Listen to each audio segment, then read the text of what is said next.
Yo, yo, yo, yo, yo, yo. This is gonna be good, I hope. Looking forward to seeing what they're gonna bring out. It could be really cool. I'm really interested. I want to see... The biggest thing I want to see is the crafting currency that lets us target a little bit. Some sort of way that we can... I want to see a buff to essences.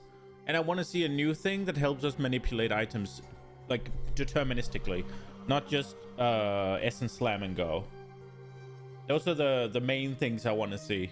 Another thing I would like to see is taking a bit of the juicing out of the towers and putting it into something that's permanent and all maps, like the Atlas in PoE 1. So that it's not that I'm running into maps that are just fucking dead because there's nothing in them. I want a lot of the juice taken out of the towers, because if you're walking up to a tower and you haven't put anything in, the maps are just like bleh. So I would like the Atlas back, and then have the towers add some smaller bonuses or whatever. Like, I'm not saying take them away, because I think they're a cool idea, and having them revealed more on the map is cool. I think those are my top things, and then I'm just excited to see what the new classes are and what the new ascendancies are. Uh-oh. Okay, we're good. Like the Huntress sort of mountain kind of style with a spear seems cool. Well, I'm looking forward to seeing what the other ones are. They've teased some. It seems we're not getting as many new classes as we are getting the third ascendancies for the classes already in. I think they teased a warrior one. So maybe we'll get 3 new classes and then 6 new ascendancies, and then the last one is going to be just all the new ones with all their ascendancies. That could be cool.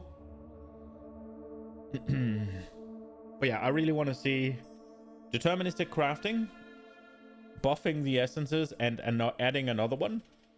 And then I don't think it's happening, but taking some of the juice out of the towers into an Atlas. That's what I would like. That would make it a lot more enjoyable for me to play. But we'll see what they have in store. Maybe they have more. If nothing else, the classes and ascendancies are going to be fucking cool. Hi. Oh, they start on time, and... I'm Jonathan Rogers, Game Director on Path of Exile 2. Welcome to GGG Live. Well, it's been a little over 3 months since we launched Early Access, so it's about time for our first major content update. Today, we're going to show you an exclusive reveal of Path of Exile 2, Dawn of the Hunt, which launches on April 4th.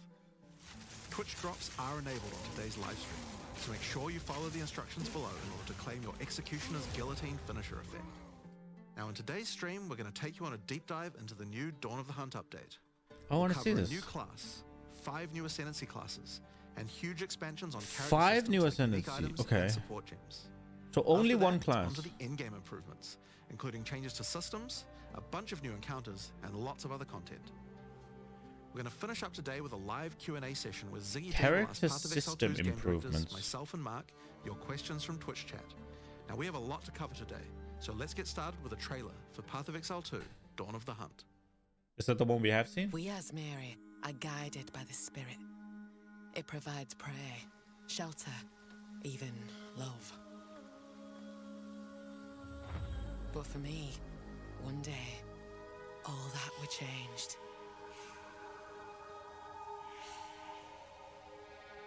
The Spirit, it showed me something.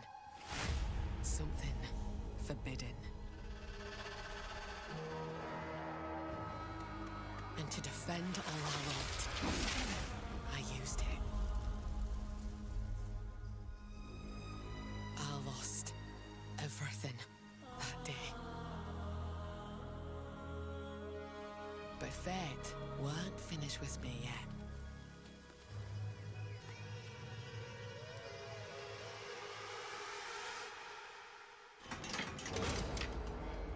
I'll right the wrongs I've done. I'll do what I must. No matter the cost. I will hear the Spirit once That's not a good place to have a spear. God damn. He go fuck. Well, that was cool.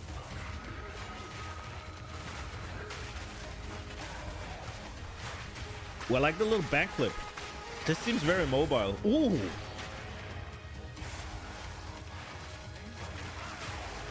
Oh.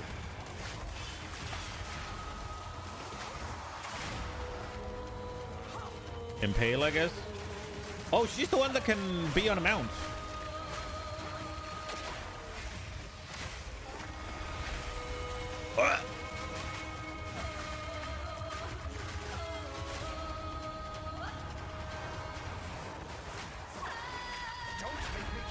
Oh, Rogue Exile's coming. I shall bathe in your blood.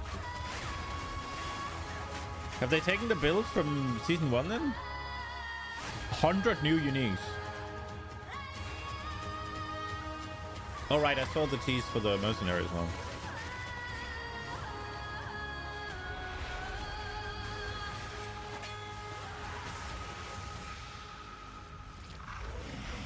There was a guy hammering.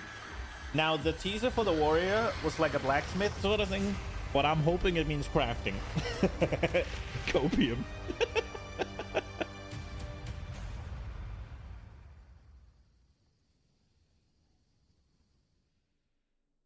Now, as you can see, in Dawn of the Hunt, we're introducing the first new class since early access to PoE 2, the Huntress.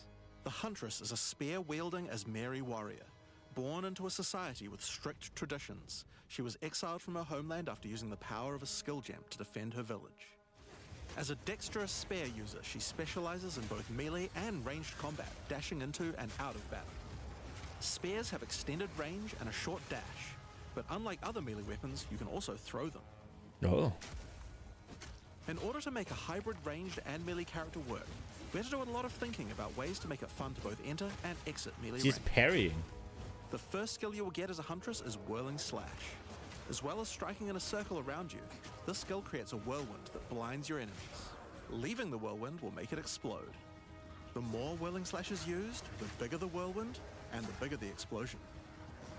Okay. Once you're out of there, you'll want to follow up with something ranged. Whip your spear around to shoot twisters towards your foes. These twisters bounce off walls and can hit enemies multiple times.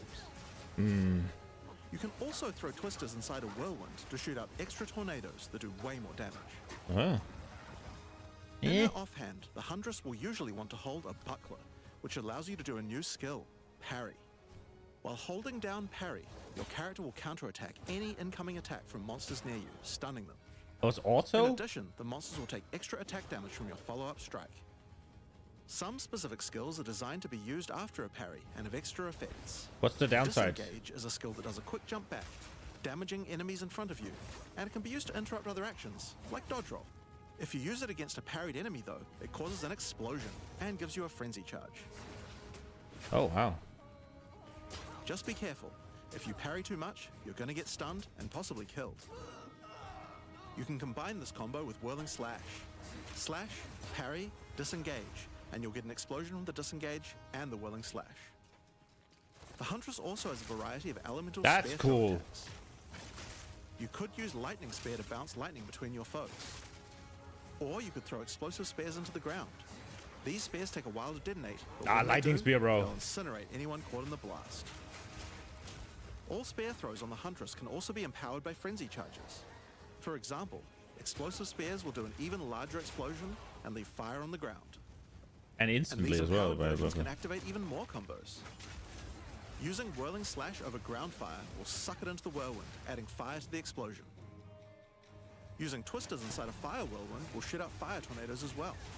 Oh, wow. And you can do similar combos with ice Oh, and shit. lightning too.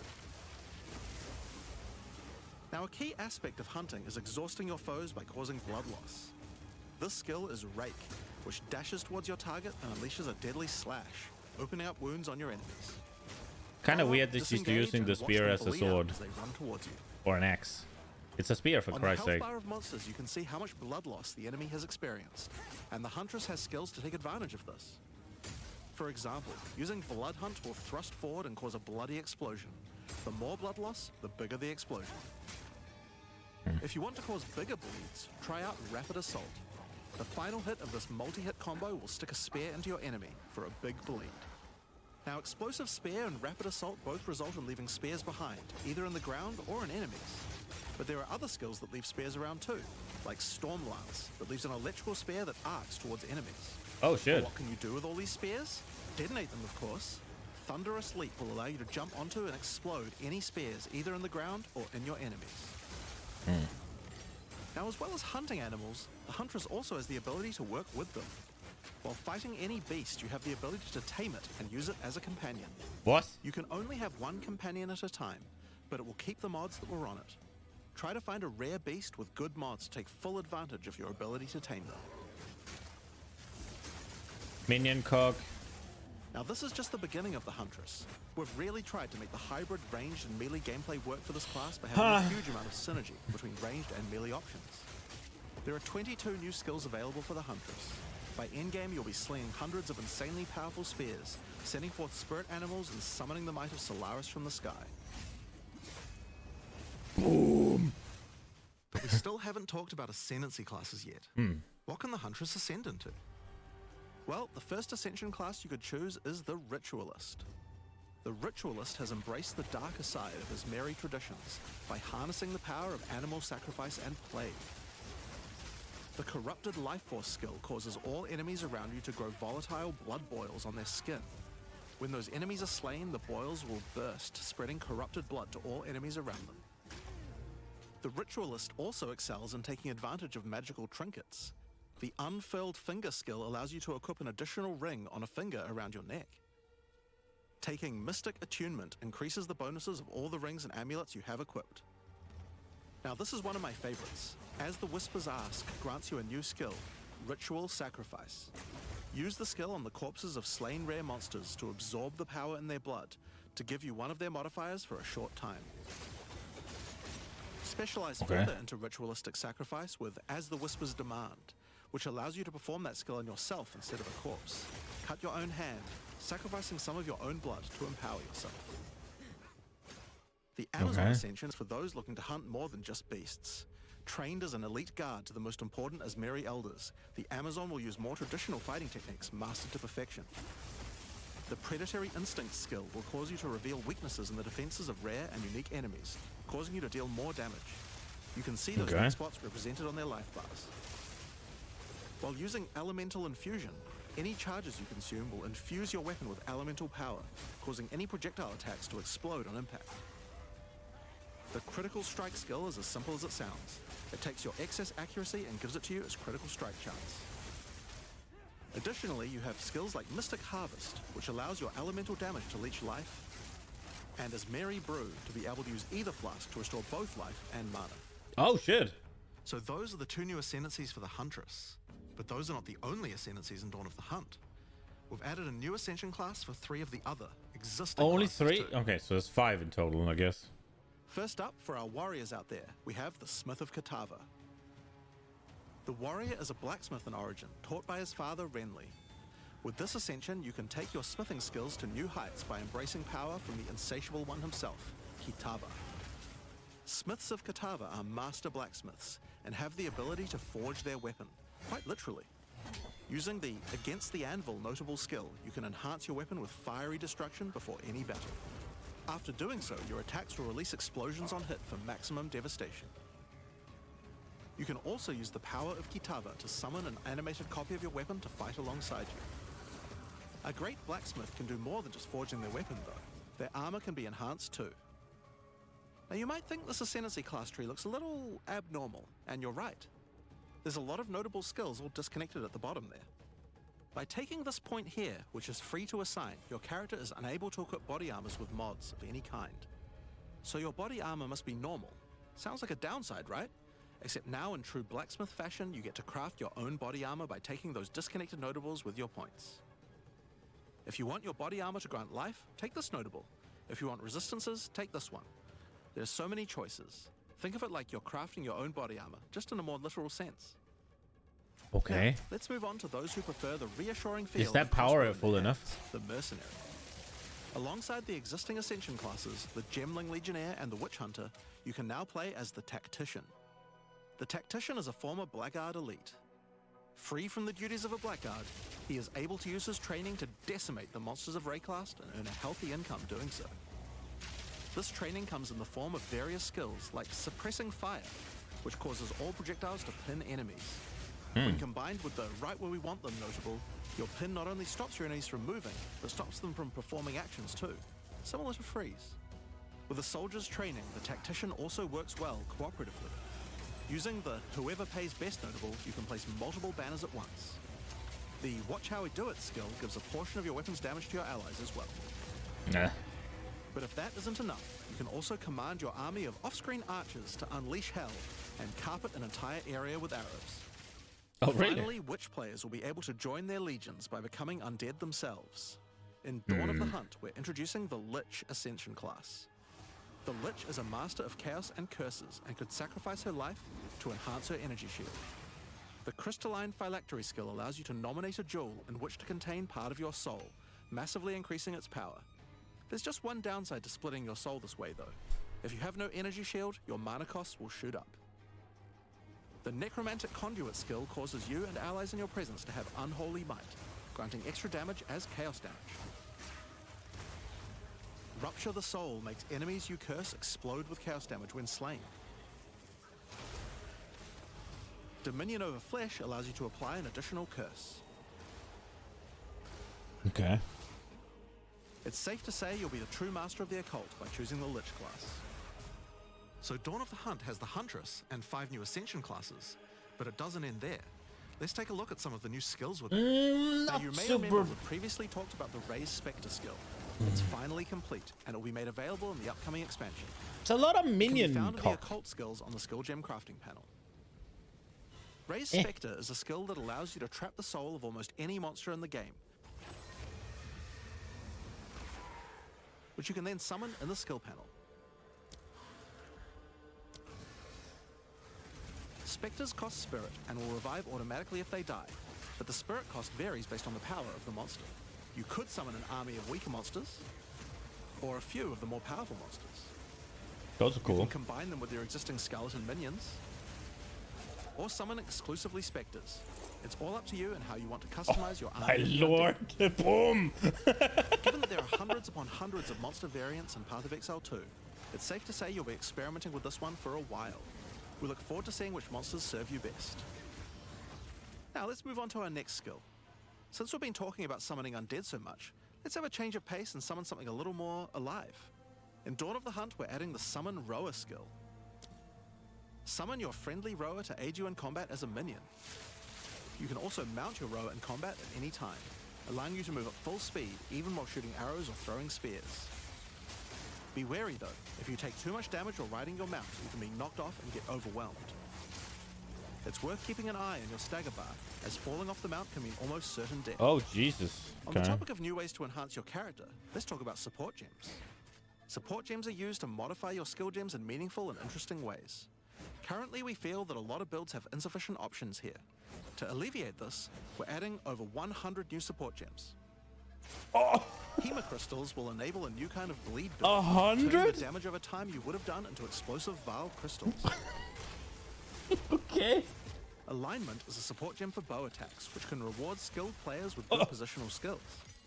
Caltrops will allow you to litter the battlefield with hazards, slowing your foes as you fling spears through their ranks. But there's plenty more for every playstyle, such as Enormity, Fucking minions. Unsteady Tempo,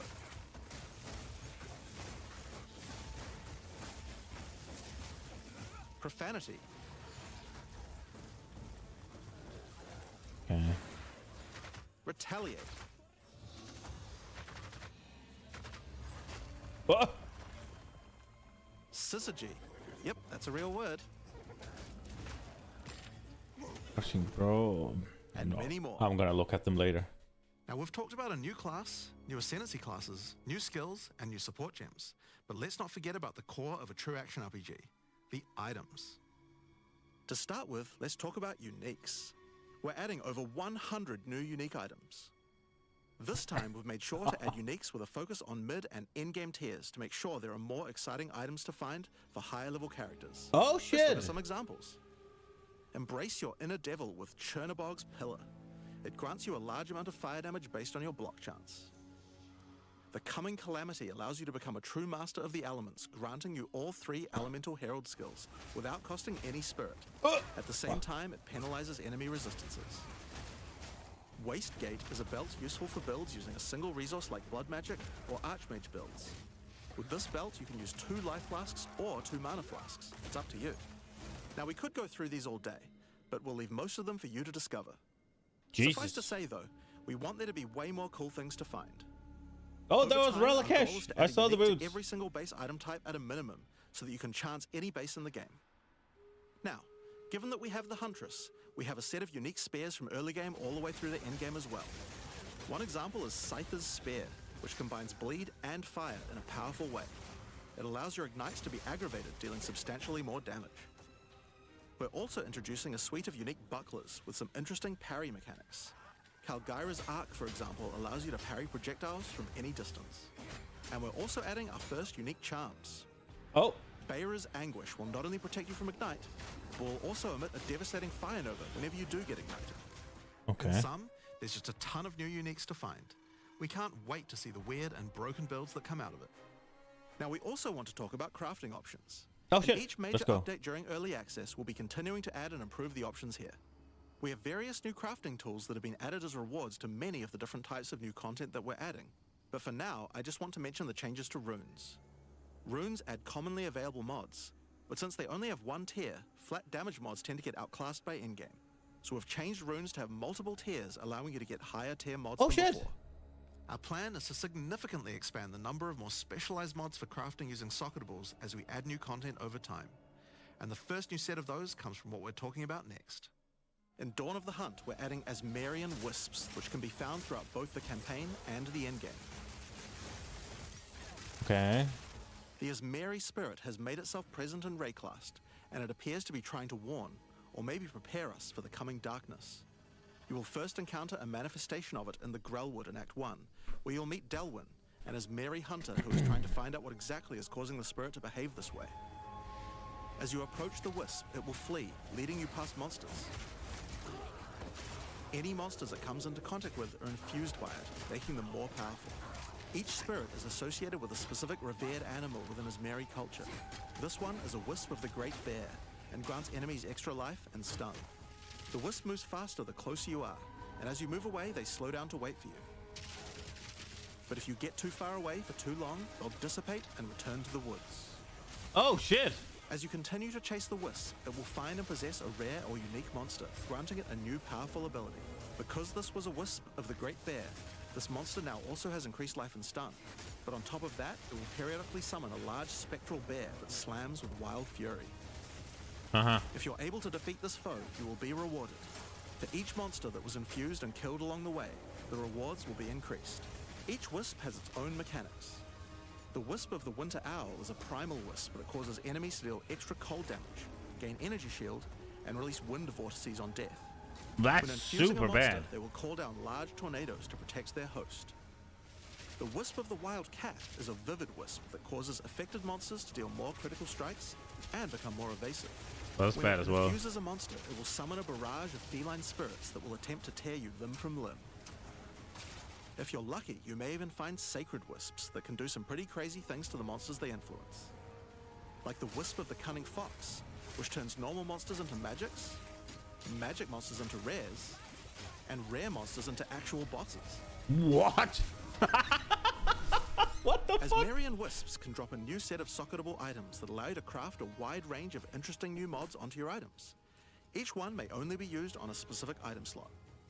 As mentioned, the Asmarian Wisps can be encountered throughout the game, but there's also a new endgame map called the Asmari Ranges, a mountain village where the Asmari once lived, now overrun with corrupt monsters. This map always has multiple Asmarian Wisps in it, and familiar, yet not quite the same boss fight. Asmarian Wisps can also be further modified by the endgame Atlas tree as well, Oh, shit. and by tablets. But I'm not 17 gonna be maps the one now. talking about those Okay, things. they're upping In order to the... cover all the new content in in-game, I'm going to hand things over to Mark. Hi, I'm Mark Roberts, game director on Path of Exile. The highest 2. I've seen is 10. There's a ton to talk about with the And that endgame one had today, 17. So let's dig right in. Path of Exile 2's early access began with a brand new endgame, and it was clear that it needed a lot of work. After absorbing your feedback, we're ready to make some epic changes. Oh? The first thing is, we just need a lot more content. In Dawn of the Hunt, we have made sure to focus on increasing the sheer number of interesting and different encounters you will randomly stumble into as you explore the endgame. Cool. And the second goal is to smoothen the progression through maps and reduce the amount of annoying busy work. To start with, let's talk about the new interesting stuff to find. Well, the most obvious thing to add are new maps. As well as the Asbury ranges cool. that Jonathan mentioned earlier, Dawn of the Hunt also contains Wildwood? 7 other new maps, That's cool. all with their own custom encounters. Let's start with this one. The Feral Megaliths map starts off in the wild Ezomite forests. As you progress through the forest, you will find mysterious rune-carved stones. Oh, that, shit. when touched, surge with energy. After activating all the stones, you can find a grand henge, where all the energy is coalescing. You can then start an encounter. The area darkens, a storm moves in, and a concentration of energy summons a dangerous boss. Oh, You wow. must fight and defeat the boss to get its rewards. Once you have defeated it, summon another. And another. And another. And another. You have 10 total waves of boss fights which get incrementally more difficult. The fuck? If you manage to defeat them, you get full boss rewards, but also opportunities to get new runes. These can only be obtained from this map. The Okay. Fractured Lake contains a surreal waterscape with fractured mirror-like objects. As you move around the map, the terrain itself elevates from below, creating the ground you walk on. What the fuck? In this unique map, all the rare monsters are mirrored, so you're always fighting 2 of the same rare at the same time, which can prove quite difficult. Fucking If annoying. you manage to overcome that challenge and make it to the end of the map, you'll be presented with a broken mirror, a powerful altar-like object that contains an item within it. The item contained within is a new base type, either an amulet or a ring, that can Oh, be shit. crafted to have additional prefixes or suffixes at the cost of the other. The last unique map we'll show today is one based around the essence mechanic. You enter a crystalline cavern, and you will Oh. find a powerful map boss imprisoned in the center. It is surrounded by many rare monsters, also imprisoned in essences. By freeing and defeating the rare monsters, the essence they held will be upgraded to a greater essence, and be added to the imprisoned map boss. How brave are you? How many essences will you add to the boss? Overdo it, Oh and my you might lose everything. Lord. Underdo it, and you might regret it. It's your choice. Speaking of essences, Okay. alongside visual improvements, you're now able to apply Vaal orbs to corrupt the essences, with a range of unpredictable outcomes. It could increase the number of essences, reroll all the essences to the same type, or even upgrade the essences to greater essences. What if they're already greater essences? Well, it can upgrade those too. We Essence have of 4 new Insanity? corrupted essences. Essence of Hysteria, Delirium, Horror, and Insanity. Each corrupted essence has its own interesting combat mechanics. For example, the essence of Insanity causes you to question even your own mind, as monsters split into shadowy clones, and you must locate the real one before a devastating icy explosion freezes everything around it. Each of these has their own crafting outcomes. The essence of Insanity can be applied to a belt. It adds a mod that will ensure the next Vaal orb used on the belt will guarantee adding 2 enchantments. It's worth noting all the essences in the unique map can also be corrupted too, if you're willing to risk it. It's worth noting we have also added 10 extra Atlas passive points you can earn by completing 5 different unique maps. Okay. Now, new maps are just the beginning. We had a goal where we wanted to make sure you were constantly finding exciting new content, and that it could be lurking around any corner. So, we have added a bunch of new things that you could stumble into in any map you run. On your Okay. travels, you will sometimes encounter rogue exiles. Others like you who have been exiled and are openly hostile. Some are malicious, some are mad, while others are simply fiends for loot. They will challenge you, a fight to the death. They use the same skills available to players, and even the same items. They aren't just dressed up in those items, they're actually using them. It's going to feel like a true player versus player situation.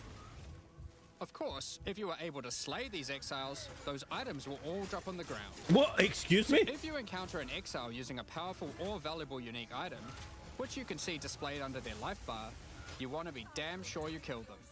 Because if they kill you and your party, they'll portal out, taking their items with them. Every fight will feel completely different depending on the items they come equipped with. That's fucking These cool. exiles are much smarter than your regular monster. They have capabilities to dodge roll, avoid your abilities with smart pathfinding, smart targeting, and much more action-packed gameplay. Fortunately, they're like you and they're not super durable. Unless, of course, they're wearing uniques like Helm's Heart, in which case, expect a longer battle. There are 12 different rogue exiles you can find, each with their own skills and personalities. Some may insult you, while others may admire your honor in combat. Another encounter you might stumble onto in Dawn of the Hunt are one of 4 new unique strongboxes. Strongboxes are chests with modifiers. When you try to open them, they activate traps and spawn waves of monsters that you must defeat to access the loot. Let's take a look at 2 of the new unique boxes that are harder to find and behave just a little bit differently. Oh, wow. Wild box and... Ogham's Legacy Strongbox has a corpse splayed out in front of the rune-carved stone. Upon interacting with the stone, you activate Forbidden Ezomite magic, which revives the monster as a powerful rare. The Strongbox comes with a modifier which determines how many times it will revive that rare. Each time you defeat the monstrosity, the Strongbox revives it again, adding an extra modifier to the monster. What? With each resurrection, it becomes more difficult, but also more rewarding. This Strongbox is infused with Thaumaturgy from 31 ancient fire packs. technology. Eshell's Torment has a powerful artifact inside, and is guarded by Chaos itself. Defeating the monsters will grant you a unique item, with a specific corrupted outcome. You'll have to find the other 2 for yourself to see what they do. Now, let's talk about the introduction to the endgame. Upon starting the endgame, Doriani tasks you with cleansing corruption to help restore the land. However, in practice, the quest objective just sent you on a grind to clear 15 maps. We wanted to make the quest to unlock your Atlas passives much more interesting. Now, Doriani is tasking you with a more specific objective. On the Atlas, you will find areas of corruption caused by the beast. In the center of each one, you will find a corrupted nexus, the source of the affliction. In the areas leading up to the nexus, you will notice that corruption spills out from slain enemies. Look at that and shit. amalgamates into powerful monsters. Corrupted maps existed on the Atlas before, but we've done significant work on improving these monsters. We've also done a full pass on the modifiers on these maps to make them more interesting and more rewarding. Oh, shit. Once you reach the Nexus, you'll have a new task. Cleanse the source of corruption. When you defeat the last rare in those maps, they will spawn one of 3 terrifying Oh, monsters, shit. amalgamations of corruption itself. After defeating that boss, Doriani will come and cleanse the corruption for good. As the remains of the boss are purged of corruption, it coalesces into raw crystallized power, which you can use to gain points for your Atlas passive skill tree. Oh, The upgrade shit. system that allows you to add and enhance content in your maps. We didn't stop there though. When you complete a corrupted nexus, all of the remaining surrounding corrupted maps will become cleansed maps. Cleansed maps also have new monsters, Whoa, look at that shit. a new boss, and their own set of modifiers and rewards, including finding fracturing orbs by slaying cleansed enemies. Fracturing orbs. These orbs can be used in crafting on a rare item to cause one of its modifiers to become fractured. Oh, A shit. fractured modifier is one that cannot be modified by any means. You are able to freely modify the item, ensuring the fractured modifier will never change. If you get the right item with the right mod, it can prove to be a very powerful crafting base indeed. You must now choose. Do you complete all the corrupted maps and then the Nexus? Or No. maybe you beeline to the Nexus, complete it, and do all the remaining maps cleansed. Both have rewards to entice you and challenges to assess. Now, let's That's have cool. a talk about towers. One thing we've had a lot of feedback on is the busy work around running towers and managing your tablets. Yeah. The first change we've made here is that we have reduced the number of towers drastically, Oh. So there are now 1/3 as many as before, but we've made them much more powerful. Okay. To start with, tablets now inherently add twice as many mechanics. But that's not all. Running higher tier maps and towers now increases the number of mechanics applied by tablets. By tier 15, the bonus is double, allowing a single tablet to now add 4 times as many mechanics as before. So, we're running far fewer towers, dealing with fewer tablets, and affecting even more maps than before. Okay. But because there are fewer towers overlapping with each other, you won't get as many opportunities to stack different tablets. In Oh. order to solve this, we've made it so that each tower can consume up to 3 tablets at once. You always get 1 slot on completing the tower, but if you can complete a tower with more mods on the waystone, you can unlock a 2nd or 3rd slot. Overall, this allows for even more juicing from towers, while drastically reducing the amount of busy work you have to do. On top of that, towers are much more interesting maps because they can now spawn with all mechanics, Nice. including bosses. Oh. Each tower map has a new boss. Let's take a look at a couple here. The boss fight of the Alpine Ridge map has 2 powerful witches contesting for territory. One witch has an affinity for ice, the other fire. Who will win? Hopefully neither. The boss of the Sinking Spire map is a remnant of the Val. Oh, has I been like that charged guy. With the lightning. It uses a full suite of lightning abilities. But be careful. If any of them hit the surrounding constructs, they will power up. This is a Another thing little that we've bit seen a lot Diablo of 4 feedback style. about They're is just sustaining redone waystones. bosses. As we looked into it, It's not we new realized bosses, that the they're the people who same. couldn't They're just a sustain reskin. waystones were dying a lot. A lot more than we had expected. And that made us realize something. During the campaign, the expectation is that you can die multiple times in order to learn how to overcome challenges. You are able to learn how the monsters behave, adapt to their skills, and eventually overcome them. But as soon as you get to the endgame, you are effectively no longer allowed to die if you want to sustain waystones. By the time you are getting towards the end of endgame, we want you to have to be careful not to die. But it certainly shouldn't be that we have such a sudden shift as you run your first maps. The first change we're making is you can now respawn and return to a map if you die. Let's go. Continuing from where you left off. When you start the endgame, you get up to 6 total attempts per map.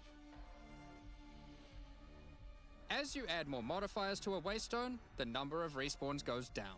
Oh, fuck. This means that as you get to the point that you're running every waystone as a rare, you will have to be more careful. Ugh.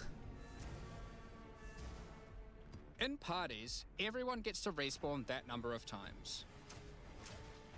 Wait, so... But we still think it's important that you can kill a boss in one go. In order to allow that to happen, we've made a change so that once you start the boss fight, it changes over to the same respawning system we use for pinnacle bosses. This means that the map owner can choose to respawn everyone at the same time. Another complaint we've seen a lot of is players not wanting to do the pinnacle content because of the experience penalty from dying. A change we've made here is that all pinnacle content now no longer grants experience, but also no longer removes experience on death either. Oh. Dawn of the Hunt also brings the first batch of Twilight Order reliquary keys from the early access supporter packs. These keys contain items selected by our supporters. So you only have one They can portal now? contain Is that any unique for item loot as found well? in Path of Exile 2. If the selected item is a pinnacle boss drop, then only special keys dropped by this content will be able to provide these items. For example, Hand of Wisdom in action can only come from a key dropped by Zesht. We're also making a change that allows pinnacle boss uniques to drop at any difficulty. Rarer uniques will be rarer at lower difficulties, but still possible to find. This applies to the Okay. drop chances for the reliquary keys from this content as well. We spoke about towers and tablets earlier, but we have also added a suite of unique tablets. Each of these adds crazy interactions to the maps influenced by it.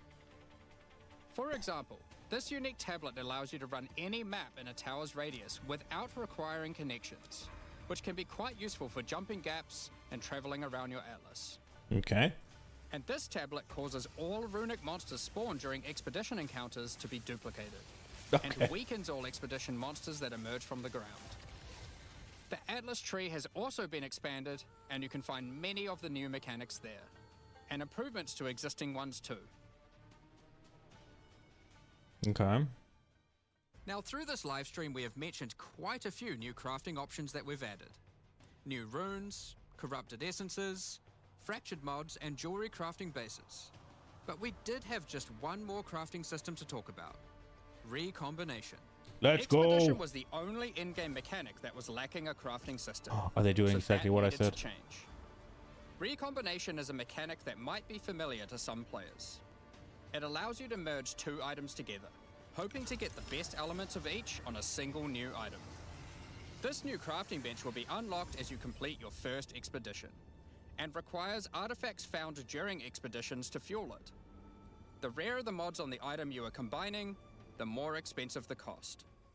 That wraps up all the major in-game changes we're talking about today. With all the system changes and new content, we can't wait to get in there, start blasting maps, and obliterating monsters. There is one more thing we wanted to clarify before we move on, which is that all the content we've talked about today will be made available in the existing early access leagues, so you can play your existing characters. However, there will be new leagues made for those who wish to start in a fresh economy. It is recommended to start over and get the full new experience in the Dawn of the Hunt leagues. For all our existing early access players, we're really looking forward to joining you playing in this new update. For those who don't already have access and are interested in playing Path of Exile 2, Dawn of the Hunt, you are able to at any time purchase an early access supporter pack at www.pathofexile2.com. Additionally, the Paladin and Penance supporter packs are now available to purchase in Path of Exile 2 and contain 6 microtransactions each and the full pack's face value in points. All the microtransactions contained within these packs are purely cosmetic and do not affect your character's power or progression in any way. Dude, I like the Thank racing you so track. much for your ongoing support. We're just about to start the Q&A with Ziggy D. With release at the end of next week, our community team will be posting crucial information you'll need for the release. Keep an eye on the news. I'm gonna be honest, I'm On not very release excited. weekend, we expect to launch the new mystery box and many new microtransactions. There wasn't really including anything that Path of looked Exile cool. 2's first alternate skill effects. Thanks for joining us today and checking out our latest developments. We're looking forward to playing the Huntress, trying new builds, and exploring the new endgame next week. We'll begin the Q&A shortly, so please get your questions ready. Like, none of the things really tickle my pickle.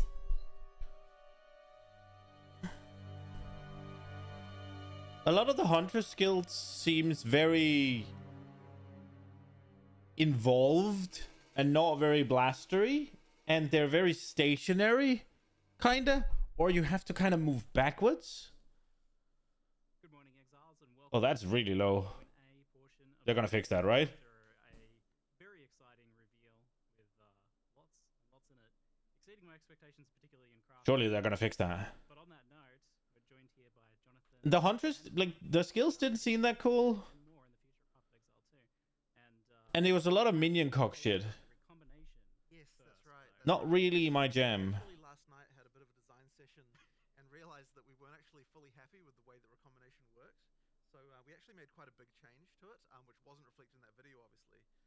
Which is basically that we sort of wanted to. It's not me, right? Give a bit more control to the player over. Is chat screaming volume? And we also kind of weren't really happy about the fact that. Yeah, chat screaming volume. It's not me. Matters a lot for 150,000 are watching. Holy shit. This game. effectively got access to the feature at the start. So we've actually changed it now so that the way it works is that you pick which mods you want on the each item from each item, and then it gives you a percentage chance of success based on the number you pick. So if you pick just like one from one and one from the other, then the chance is much higher. But if you pick if you pick 6 mods, it'll become practically impossible.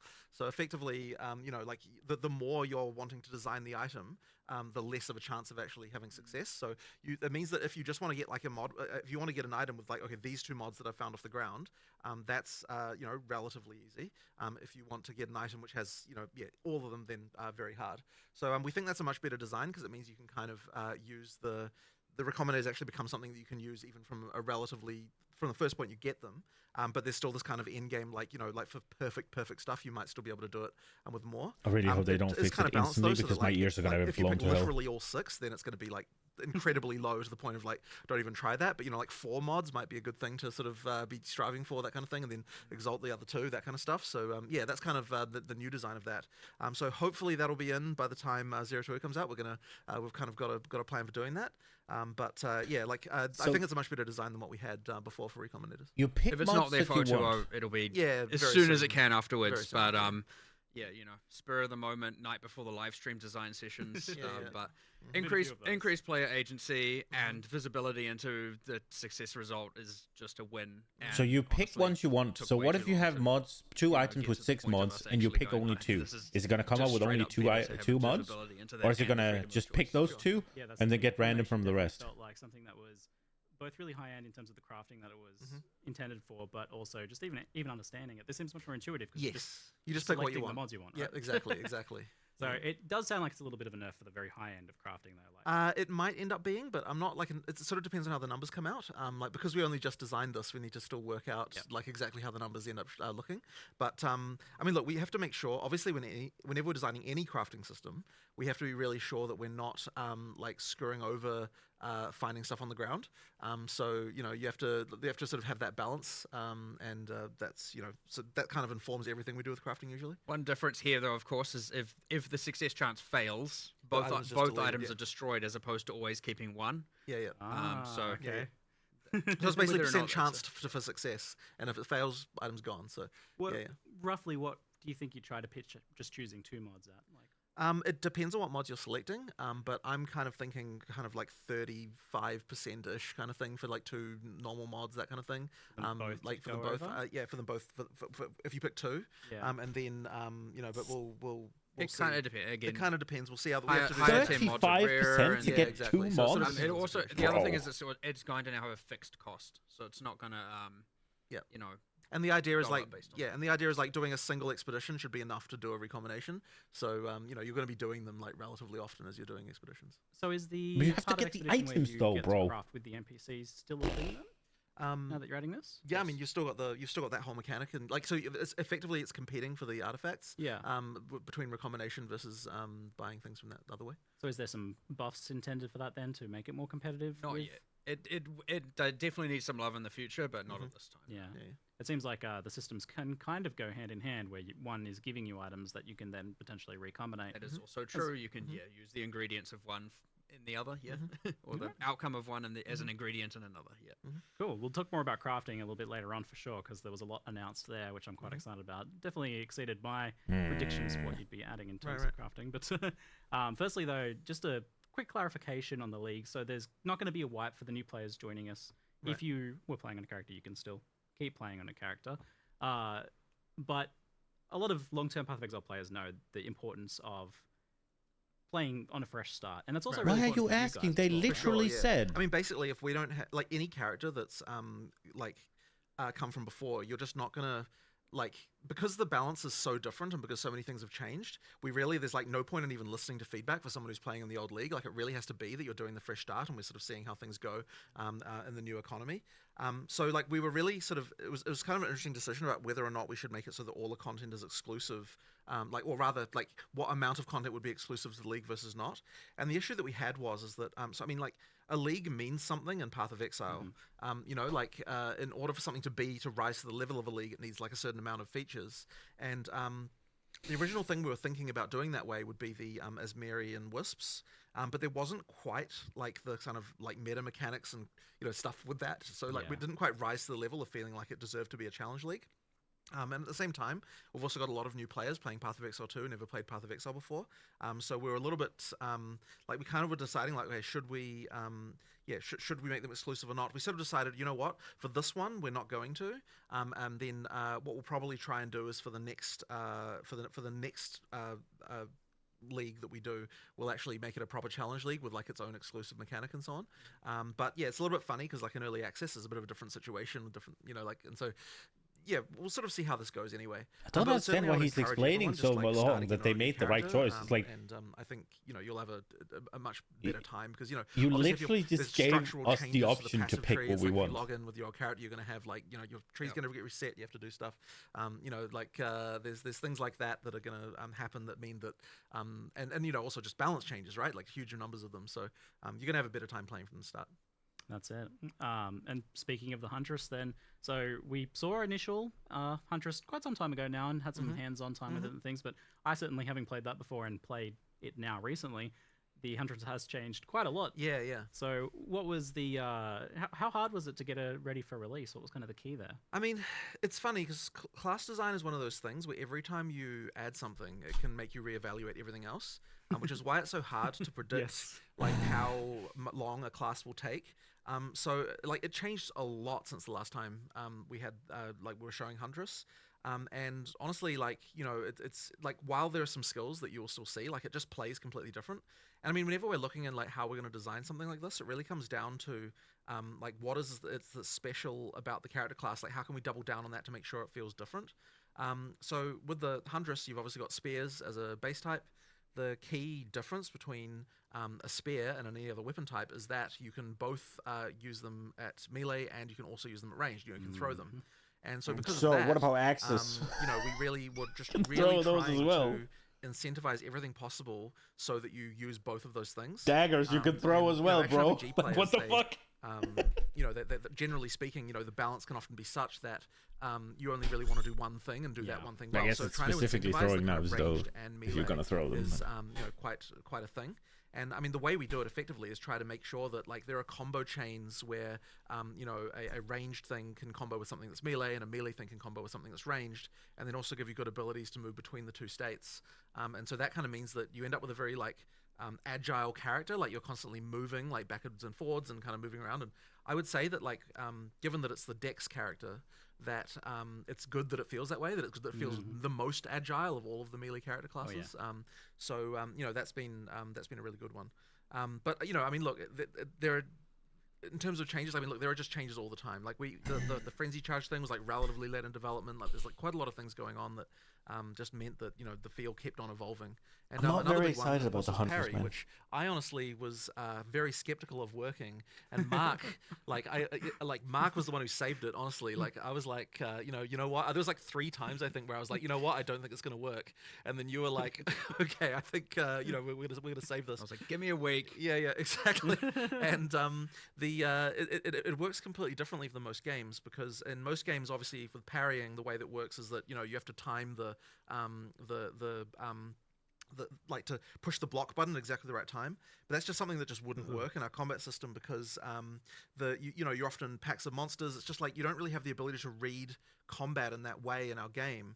And at the same time, we need to make something where there's going to be if a single monster in a pack hits you, you need to be able to respond to that with something that's going to you need to be able to respond in a way where you don't just then immediately get hit by a bunch of other stuff. Yes. So having it so that the parry, it always parries, but it's then taking advantage of what the parry does to the monster by following up with something that's going to give you an explosion or something like that to kind of deal with the pack. That's something that sort of allows that counter gameplay to work in our game. So you've kind of got 2 primary parry follow-ups. You've got the frenzy charge one, which dashes back, which means that you don't have to worry about the monsters hitting you. And then you've also got the one that there's another one which I don't believe we showed there, which called Fangs of Frost, which does a counter where you attack with ice, which freezes the pack. So it's another way to so in both cases, you've kind of got something that's kind of dealing with the fact that you've got all these monsters around you. And that was kind of the biggest challenge I think that we had with that mechanic. I'll also make note of, there was a support gem I found that you can attach to any attack that allows you to follow up parry to generate a frenzy charge too. So it doesn't even have to be the backflip. Yeah. You In can that case, there's other create your own parry. Yep, and then of course there's always Sniper's Mark. And there's there's a skill that does give you a guaranteed crit, so that's a potential option as well. Like you've got a few different ways to generate them. Because parry guarantees a light stun. Yeah. You always get that small window to actually engage or do a thing before before you're under danger again. And I'll tell you this, like, I am one of those players who never parry, right? In any game ever, because I can never do it. It's always just so frustrating. So I was very skeptical of that, but it feels really good. You've awesome. both managed to make it something that's easy to do because you can just hold the button down and parry at any time. There's no skill involved in that. But at the same time, you've incentivized making it so that you do want to still try and time it as best you can personally. Well, how have you done that? How have you made it so that like you actually still want to kind of play it skillfully? Well, I mean, ultimately, anytime you're holding down the parry button is when you're not attacking, right? Exactly. So you still want to kind of minimize the window, but at the same time, like the timing is just not like, not as bad. But the nice thing as well is that like once you do successfully parry, it's very obvious. You get the sound, you get the token on the monster. It's very chunky. Yeah. So it means it's very obvious when you're supposed to counterattack. So yeah, I'm very happy with that. I think that it came out really well. And honestly, one of the funny things about it is that it immediately made me realize like how bad shields are in comparison, which is why we're also trying to ninja in a change to how shields work at the last minute, which we'll see if it makes it into 020. I was playing around with it last night. This was 8 p.m. last night. Yeah, 8 p.m. last night, exactly. Messing with this. Yeah, messing around with it. And I won't talk too much about how that's going to work, but effectively we want to make shields, the shields better as well, and kind of build something into those to make them more interesting.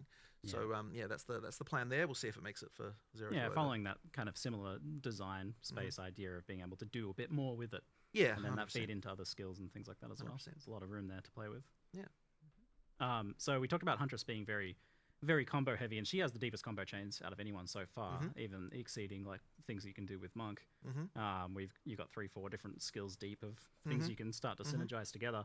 So how do you balance? How do you make that fun? Firstly, like rather than like onerous, for example. Well, I mean, I guess there's a few things. Like one of them is it just has to be very readable and understandable when, like what you can do and when you can do it. And I think the other thing that's really to our advantage here is reusing skills in multiple ways, so you can make a deeper combo chain without requiring you to be using as many skills in order to do it. So the way that Whirling Slash and Tornadoes interact with ground effects and kind of like all that stuff sort of means that you're using Whirling Slash multiple times as part of the same combo chain. And that's an idea I think that I'd like to try and explore more, because I think that it is a cool way to kind of extend the combo chain.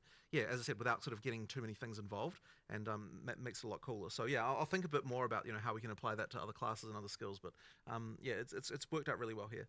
Yeah, it's a bit of like a loose create your own combo system in a way. Like obviously there's intended combos, but because it's interacting with something that's fundamental like ground effects, you're able to combo with anything that creates a ground effect. And there's a lot of different ways you can do that. Can I use ground shocked effects from the to map? The backflip skill, or I got a companion pet that had a shocked ground aura. Nice. As like that was just there and that was available all the time. I mean, it's funny as well because it also works on just enemy ground effects, and so sometimes you can just get a damage boost because the rare just happened to be dropping ground fire or something. So that's kind of fun.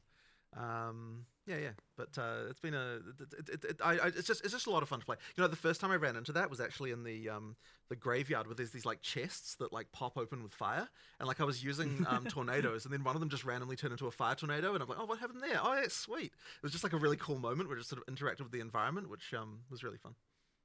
It always feels like you're getting a little bit of something extra for free when you're taking advantage of the enemy effects, or a boss fight that just has burning ground everywhere. It's like sweet.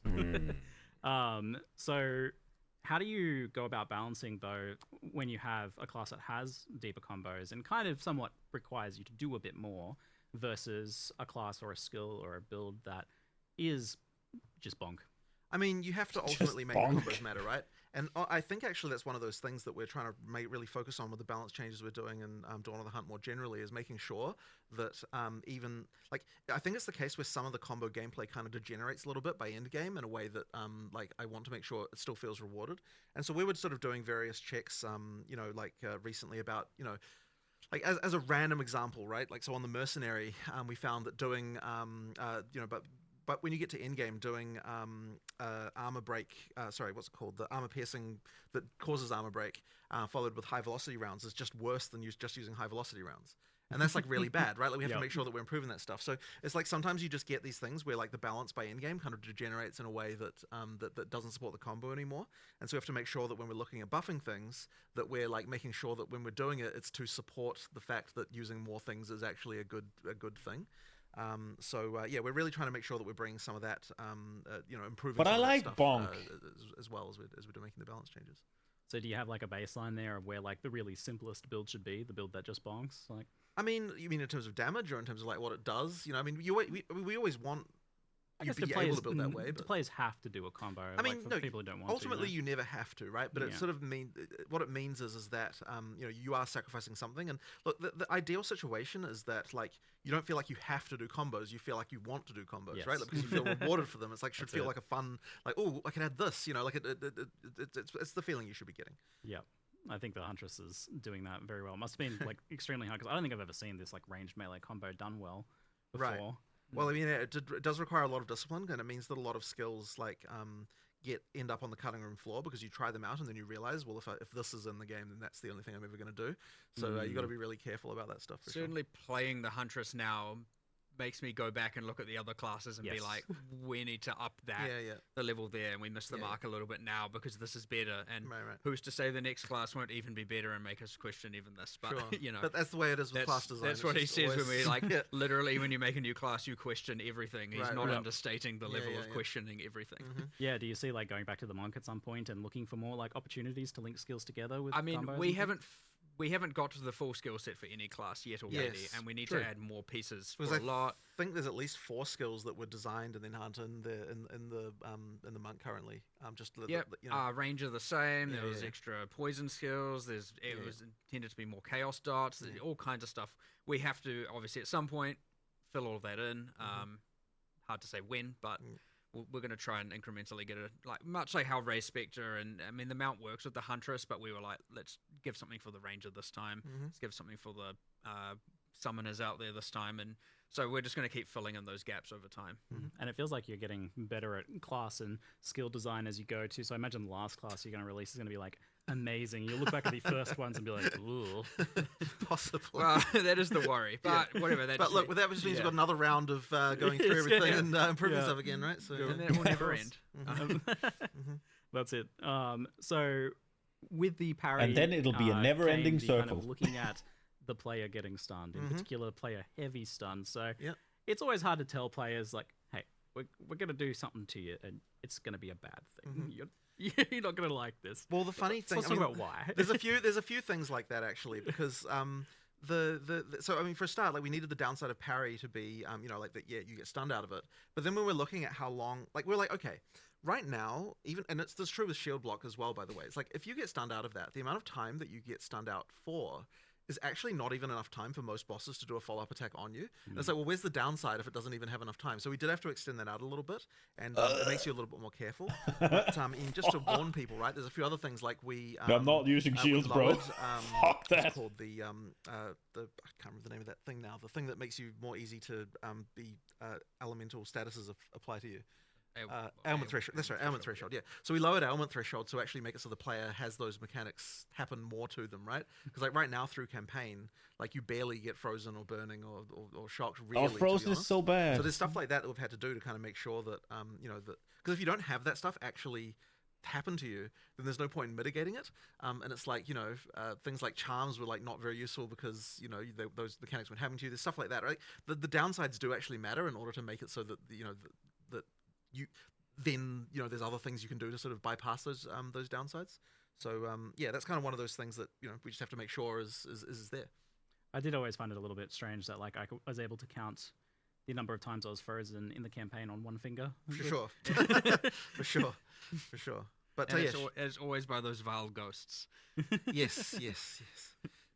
Yeah, fuck So, those. expect a little bit more, a little bit more danger from the stun. I definitely died a couple times to getting heavy stun. Yeah, it can So happen. that's mostly occurring if you're like doing bad blocking or parrying. But Yeah. can it also occur just from like taking a really big hit or something? Not- at least we've discussed that. We've gone through a whole bunch of different like.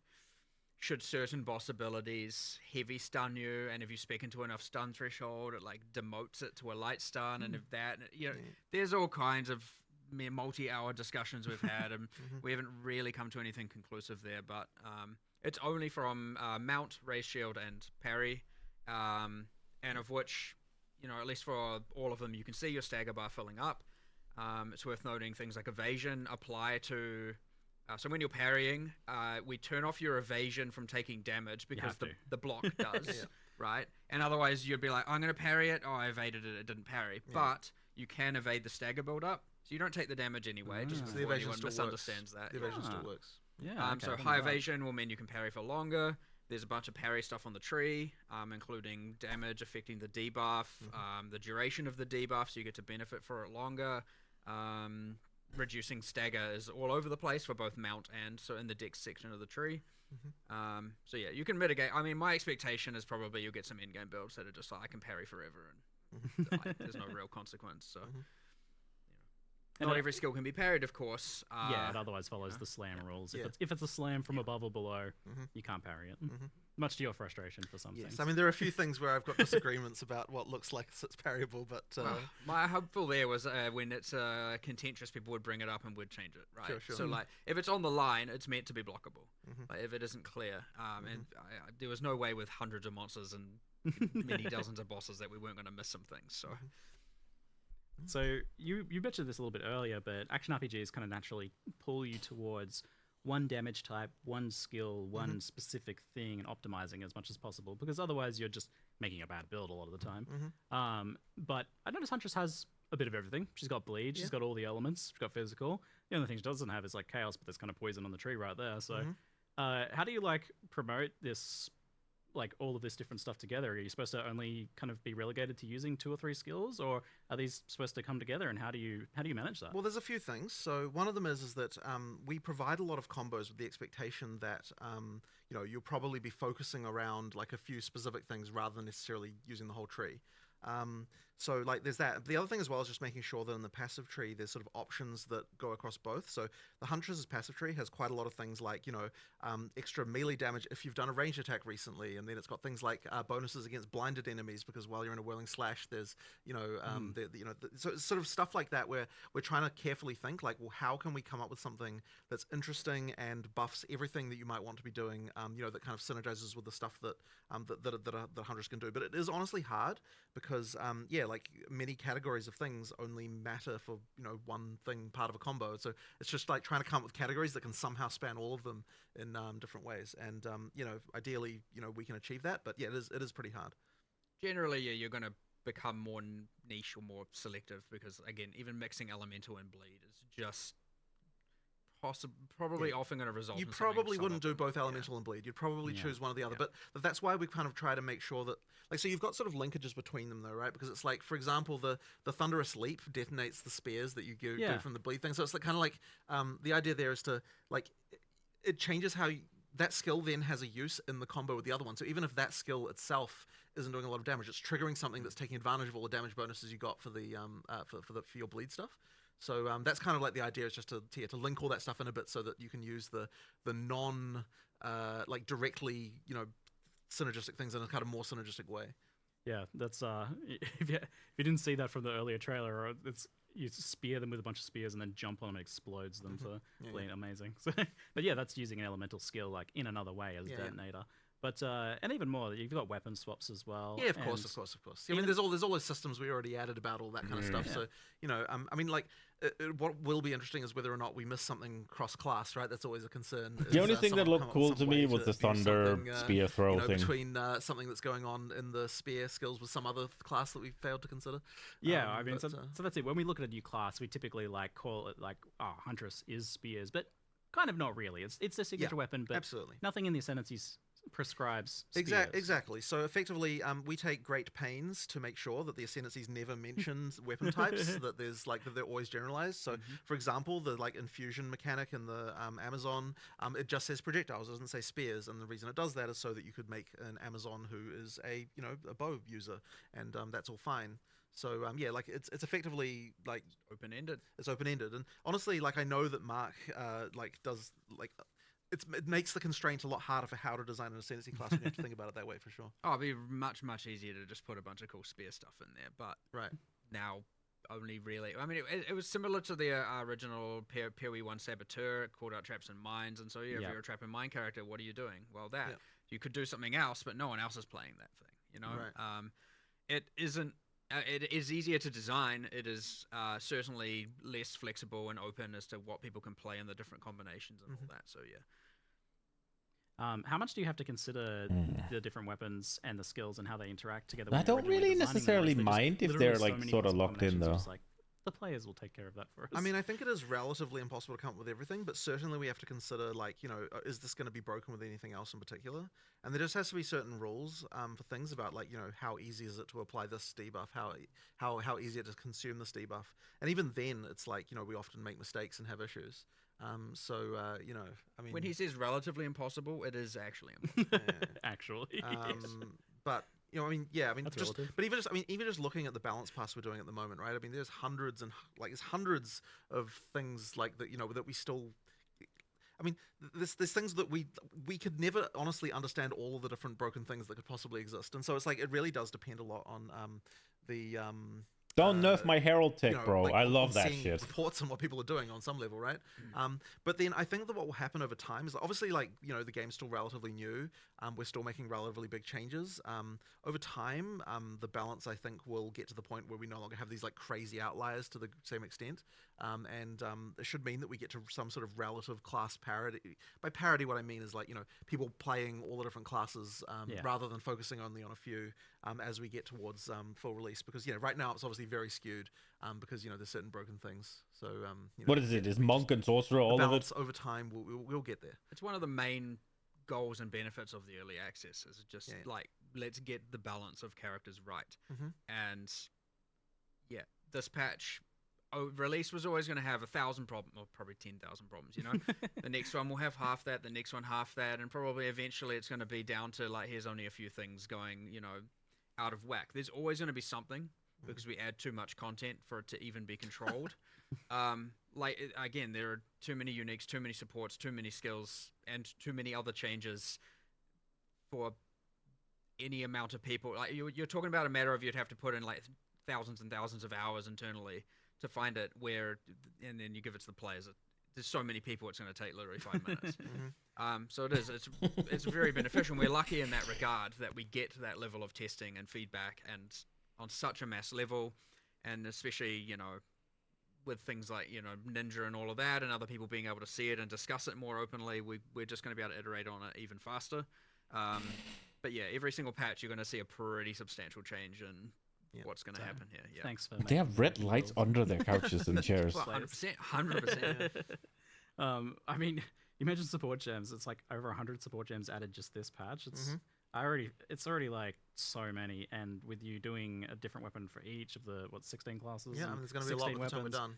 But there kind of has to be, right? Because that's what you made it. You made this system that you need so many supports to support. You do. Because otherwise, it's not going to work. Like especially with this one support system, it's like, what have you guys done? Well, I mean, look, this is why we have recommendations, and hopefully we can improve those as well and continue to.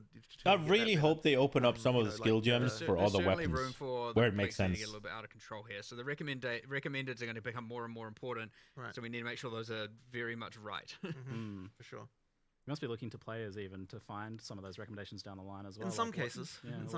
There are some Polearm skills, axe skills, mace skills, spear skills that make sense to be used by So the recommendations have to be each just sort other. of generally good, but not really take into account combos. That kind of means they're a bit more simple. Like, the recommendations are going to be more simple than what you'd otherwise be doing if you're not following them. Feels like at some point you're going to need some sort of nested recommendation system. It's like, well, I'm kind of doing bleed stuff, so you go to the sub menu for bleed recommendations. I'm less certain about that because I kind of don't want to get into the thing of actually telling you what your build should be.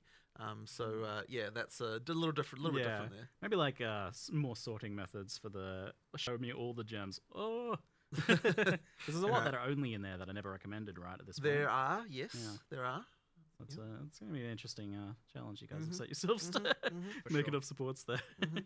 So another thing that you managed to challenge that you set yourselves, and I always wonder, like, why did you do this to yourselves, was Spectres. So originally those were planned to be in for launch, but obviously Spectres are a whole can of worms. It's, hey, let's just give players access to every monster. Also, we've made so many new monsters. Yeah.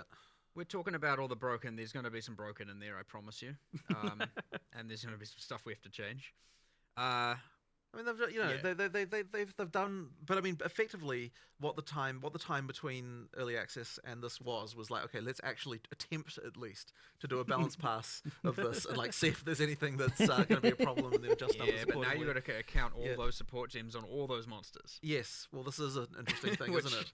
The support gems work. The support gems work on them. and you know, like what the hell's that going to do? Yeah, like it's impossible to completely know. But yeah, like look, I mean, there's probably definitely some some dark secrets lying. Just get yourself a drowning hag or whatever they are, and they'll fucking murder everything in seconds with the fucking ball of death. Doing default attack. It's like everything pretty much has a skill now at this point. So, but you know, the great thing about it is we got to leverage all that work again for the beast taming as well. So, and of course, the difference there is that you also get the mods from the thing that you tamed. So, you know, that's going to be auras, ground effects. Yeah, exactly. On-death explosions. No, you've got a whole nother ruckus of potential interactions. So, you know, we'll see what happens there. We've done nice specific player versions of those things, for which specifically when you tame the beast, so that they're not sitting there spamming skills in your hideout and all of that. Good. Yes. So, but also, like, there actually are player versions of the mods that Res can get, like, so that we can balance them if we need to. Yeah. Because some of that stuff would be ridiculous if you had it yourself. So, you know, basically, we still have it sort of work. It mostly works the same way, but there will just be numbers tweaked to the player versions, and the same works as well for the what do you call it? The ritual sacrifice. Headhunter, Headhunter and stuff like that. So it's player versions of the monster mods for that. Yeah, this new attention to these things is going to benefit like the pre-existing stuff like Headhunter and that as well.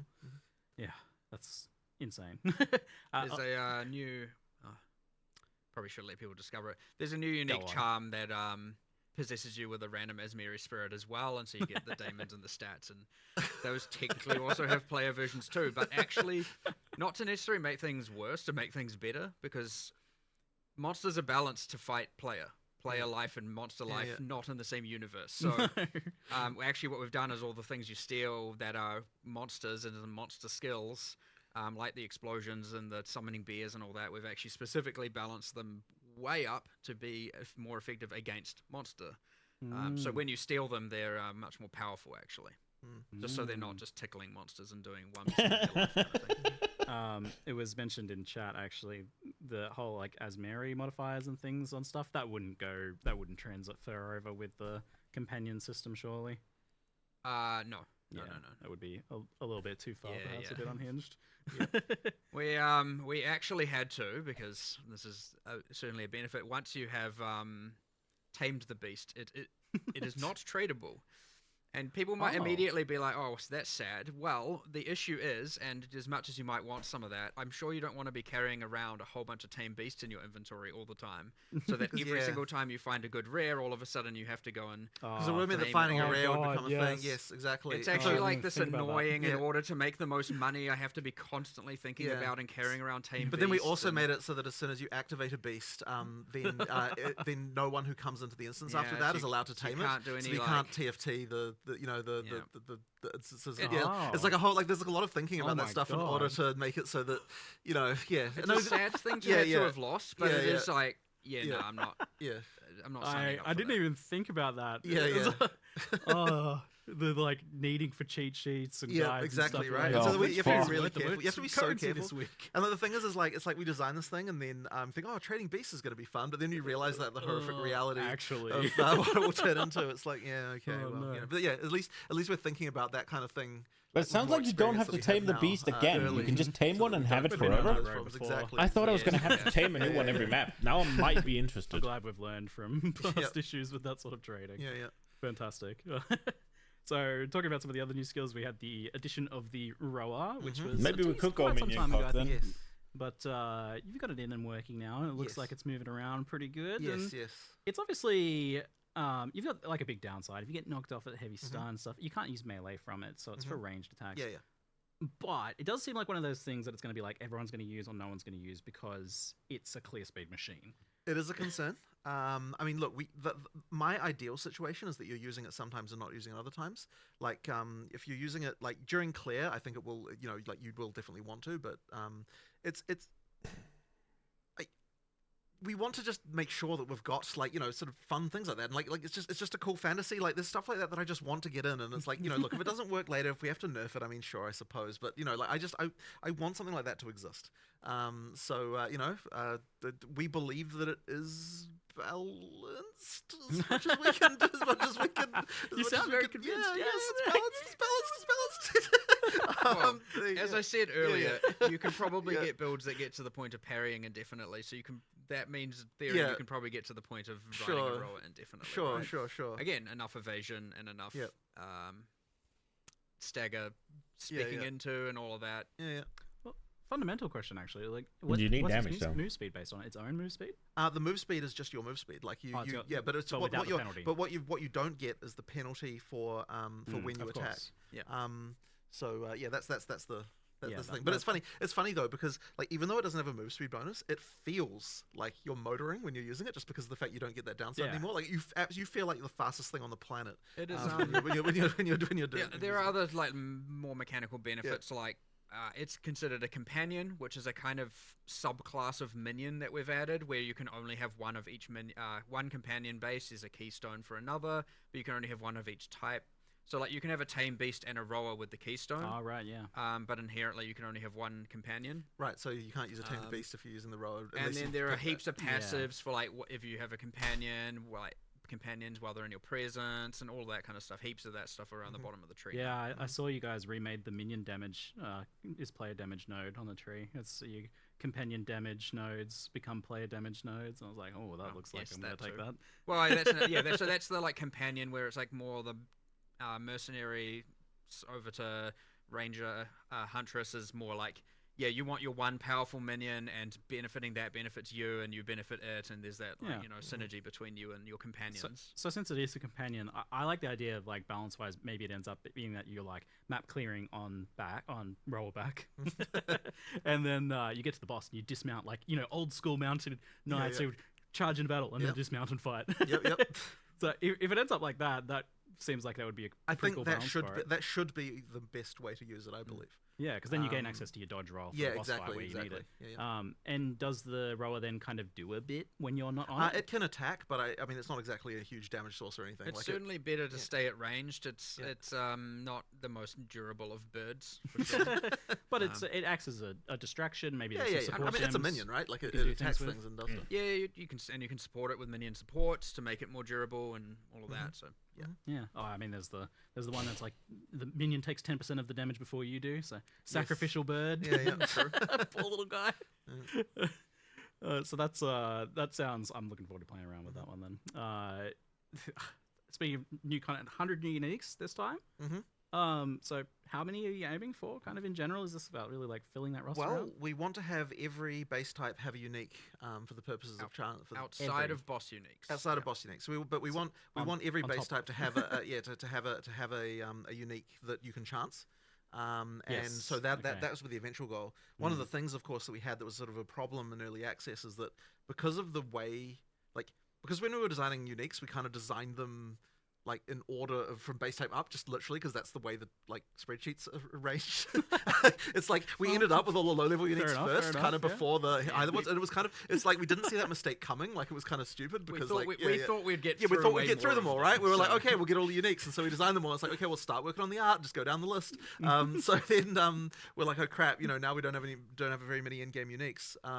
So this time we're like, okay, we really need to make sure that in-game uniques are a thing. There's way more of them.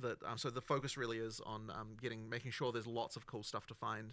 Lots of really chase things that you can get. It's not. So you discovered the sort order changing in the spreadsheet. It does help. Effectively, like you should. This should be a lot better, and like there's lots of cool stuff there. And we're just gonna keep going with that. By the way, of course. Yeah. 100 now, 100 later, 100 next. Just keep going until kind of honestly, we never really stop making uniques. Like especially anyone familiar with Path of Exile 1's history, is every single expansion since the dawn of time has had new uniques added to it. So there's a lot there, and there's going to be a lot here eventually as well.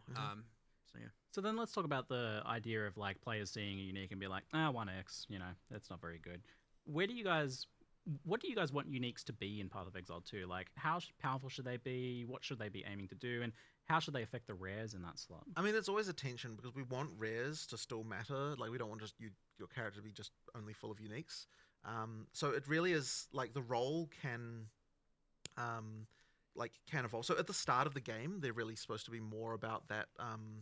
The earlier game uniques are supposed to do two things. One of them is when you find them, they should be powerful for a little while. Yeah. But then also they have a some kind of combo thing that you might be able to do with them at end game. But we don't always know exactly what that might be. Like, I mean, we've got sort of ideas, obviously, but it's like, we don't necessarily design them to say, okay, this unique definitely has like an in-game build that's going to be actually strong to do with it, and that's because you're kind of putting in things where, later on some other mechanic might come along or something might happen, and then people find an interesting interaction, and that's when the unique kind of comes into its own. And I mean, that's the same as like Magic card design philosophy, that kind of stuff. You just put in like kind of weird stuff and sort of, maybe you find something. But obviously it can mean that, like, when people see a new unique, they might they dismiss it. But then one day they might also be paying vast amounts for it if it becomes a meta build. So you could, but I feel like a game has to have that stuff in it in order to feel like there's lots of interesting ways to experiment, because like, it's like the feeling of being the first person to discover some new interaction is an amazing thing, and then when people see something that it like feels smart, and it's like, if we don't have uniques that just take chances and do weird shit, we'll never have that kind of stuff happen. Yeah. When we're designing a unique, we don't think about what's the value going to be. Yeah. We're not even coming out of it going like, this is going to be really expensive, or this is going to be really cheap. Well, in some cases, Well, you yeah, know. Oh no! You knew what you were doing with that Herald unique. Nah, not it's more of the charm and. But that's the thing. You're aiming for the. Honestly, someone said the other day, they're like, a successful unique is one that should be divisive, and I was like, I agree for the most part, but not every unique should fill that role. Some should just be clearly, this is powerful, I want it for sure. It is going to be on my build. Chase. And others are like, what can I do with this now? And then others are just like, we don't know if anyone's going to do anything with this. Throw it in. And sometimes it doesn't get anything happen with it for 3 years. But we don't know that necessarily. It's like, let's just take an experiment and throw it in there and let the players figure that out. Yeah, I feel like you're with a lot of these uniques, you're designing a question. You're just like, I'm going to put something that's a little weird. Maybe someone will figure that out. Well, I think as Trishi called it, it's a puzzle piece, right? Yeah. It's just a piece in the puzzle. You put it there, and maybe someone will complete the puzzle or half of it. Maybe not. And then others where it's just like, yeah, this is powerful. Yeah. Like, there are definitely some chase uniques in this. In this Yeah, situation. 100%. Like, oh, definitely. Yeah. So on chase uniques, then we've obviously had some like pretty crazy ones so far. Where do they want to be in terms of like how hard they are to get for players? Because at that point you do need to consider like how expensive they end up being. It's really tricky. So whenever we're looking, so if there's a unique that's broken, I guess there's two responses, right? One of them is make it rare enough that you only get the brokenness after the point when you're at the point where you're supposed to get that, right? Yeah. Which is to say, like, post pinnacle boss type, like a late level of character development, right? And then the other response would be nerf the actual unique, and it honestly is a case by case. Like, I think that like Temporalis, for example, actually got nerfed in both ways. The actual unique was nerfed a little bit, I believe, although I don't believe it's maybe as much as what players might expect. But then also, you've got is that the Herald of Ice thing? we have made that one rarer. It's still pretty crazy. Oh, it's still crazy for sure, for sure. But the thing is like, you want to chase stuff, right? So therefore, you don't want to just go nerfing everything into the ground the moment that it's good. Therefore, that one becoming rarer, I think, was the right answer there, because it was way too common. Due to the... We had also the issues with there were three real issues. One is Darkness at one point bypassed Honor Loss. So all of a sudden a no-hit run, it wasn't a no-hit run. Yeah. You had Guard bypass on a loss, so once again a no-hit run is not a no-hit run. And then there was just like, well, how can anything hit you if you can kill literally everything on your screen in one frame, right? So those three problems, and so as the balance issue of not everything surviving for more than one frame due to a subset of builds, and those other two things go away, it becomes a lot rarer in itself. That it is much harder to require like very specific and ideally high skill gameplay. And then there's just like, well, it also was just too common, the relic that yielded it. I mean, the expectation was that, because this is a hard challenge, so it's most of the time when thing, people try, they will fail. But the reality is, once you get the ability to do it, you just trade for that thing and get it every time. So that's kind of meant that the rarity kind of didn't work like we thought, and now that should be better in both ways. Again, for the PoE 1 players comparison, like it was far more common than Original Sin. Which was the same role in PoE 1's version of the Sanctum, just to give us some sort of comparison. It's just much easier to actually reliably do it. And it shouldn't have been that much more common. Right. Yeah, gotcha. So crafting really surprised me. You guys announced. I don't know what that does. Like maybe like one little thing. Maybe you do something with essences or something. But we've got essences coming out a lot more. It looks like you've got because you're violent. You can so greater essences are going to be much easier to get. Nice. One thing we didn't mention in the video is that like omens are way more common because I believe you made the change. There's an omen in every 2.5 times more common, I think. Yeah, than every thing. So like you've got stuff like that. Like we certainly knew that we needed to do more with what crafting stuff, and so we're kind of like, well, let's just make sure we're at least adding 3 or 4 things, like new things to. And, every ritual will now have at least one omen in the window. Amazing. So you can know upon finishing a ritual, you're like, what is the omen I'm going to get, and hope it's a good one. And love it. Maybe most often it's not, but But yeah, the greater It's just essences, called obviously, the overall. Varlord thing makes it much more common. There's more sources of them with the map and everything like that. So that'll be happening more. And then of course there's the improvements to things like the runes. We've got higher level mods that you can get from them. There's like a ton more runes. There's like we just wanted to expand the set and having the kind of like the niche mods that you can get and craft on things like it just needed more options. And it's sort of interesting because some people say, oh, you don't have crafting in PoE 2 because we don't have a crafting bench, but it's like we actually have a huge number of crafting options, and the crafting being good kind of comes down to like how many of these kind of weird systems are there and how they can interact. But we just have to be really careful because you don't want to get to the point where ground items no longer matter. And I think PoE 1 kind of basically did get to that point for various reasons, where like people aren't caring about what's on the ground nearly as much. So we still want to make sure with every change we're making that they still use the ground stuff, that you're still excited for things on the ground, and so that's like a really careful balancing act because they do directly contravene each other. Like the better stuff you can craft, the less important the ground stuff is. So it's a really sort of subtle balancing act. But I think that the stuff we've added here will definitely push things in a way where you feel like there's more smart things that you can do to kind of improve your stuff. Yeah, well, I think done right, and what you're doing is making sure that the ground items do matter with each of these crafting systems. So you had that fundamental change where you can't just turn an item back into a white item. Exactly, and that's very important. One of the biggest ones, I think. And that kind of then unlocks the ability to do more. And so the great thing about the socketables as a crafting system is that they don't compromise the ground at all because they don't, they're on top of the stuff that you can get on the ground. So that's very good. But when it comes to the kind of the base mods, we do want to retain, that an item has. We do want to retain, for the most part, the kind of thing of that part of the item generation is random. It's just that, it's just that on top of that, you get the more deterministic things that you can add in addition to. And then when you do it that way, it works really well. So socketables work really well as a crafting system for that reason. Well, so on that topic, we've had this talking to you. It's like you're always saying to me that this rune system is our crafting bench, but players don't keep asking for a bench anyway. Right. So obviously there's like a branding issue or a functionality gap. It is funny because I was actually saying the other day that if we had literally had that system be identical, except that the way it was themed was that there's a crafting bench you go to and craft extra mods on the items, which literally be functionally the same, I think, and required materials that are effectively the runes that you get. Then I feel like people would be thinking that we've got a crafting bench. But yeah, ultimately that is that the rune system, the socketables are what replaced the crafting bench in the PoE 1 style crafting bench.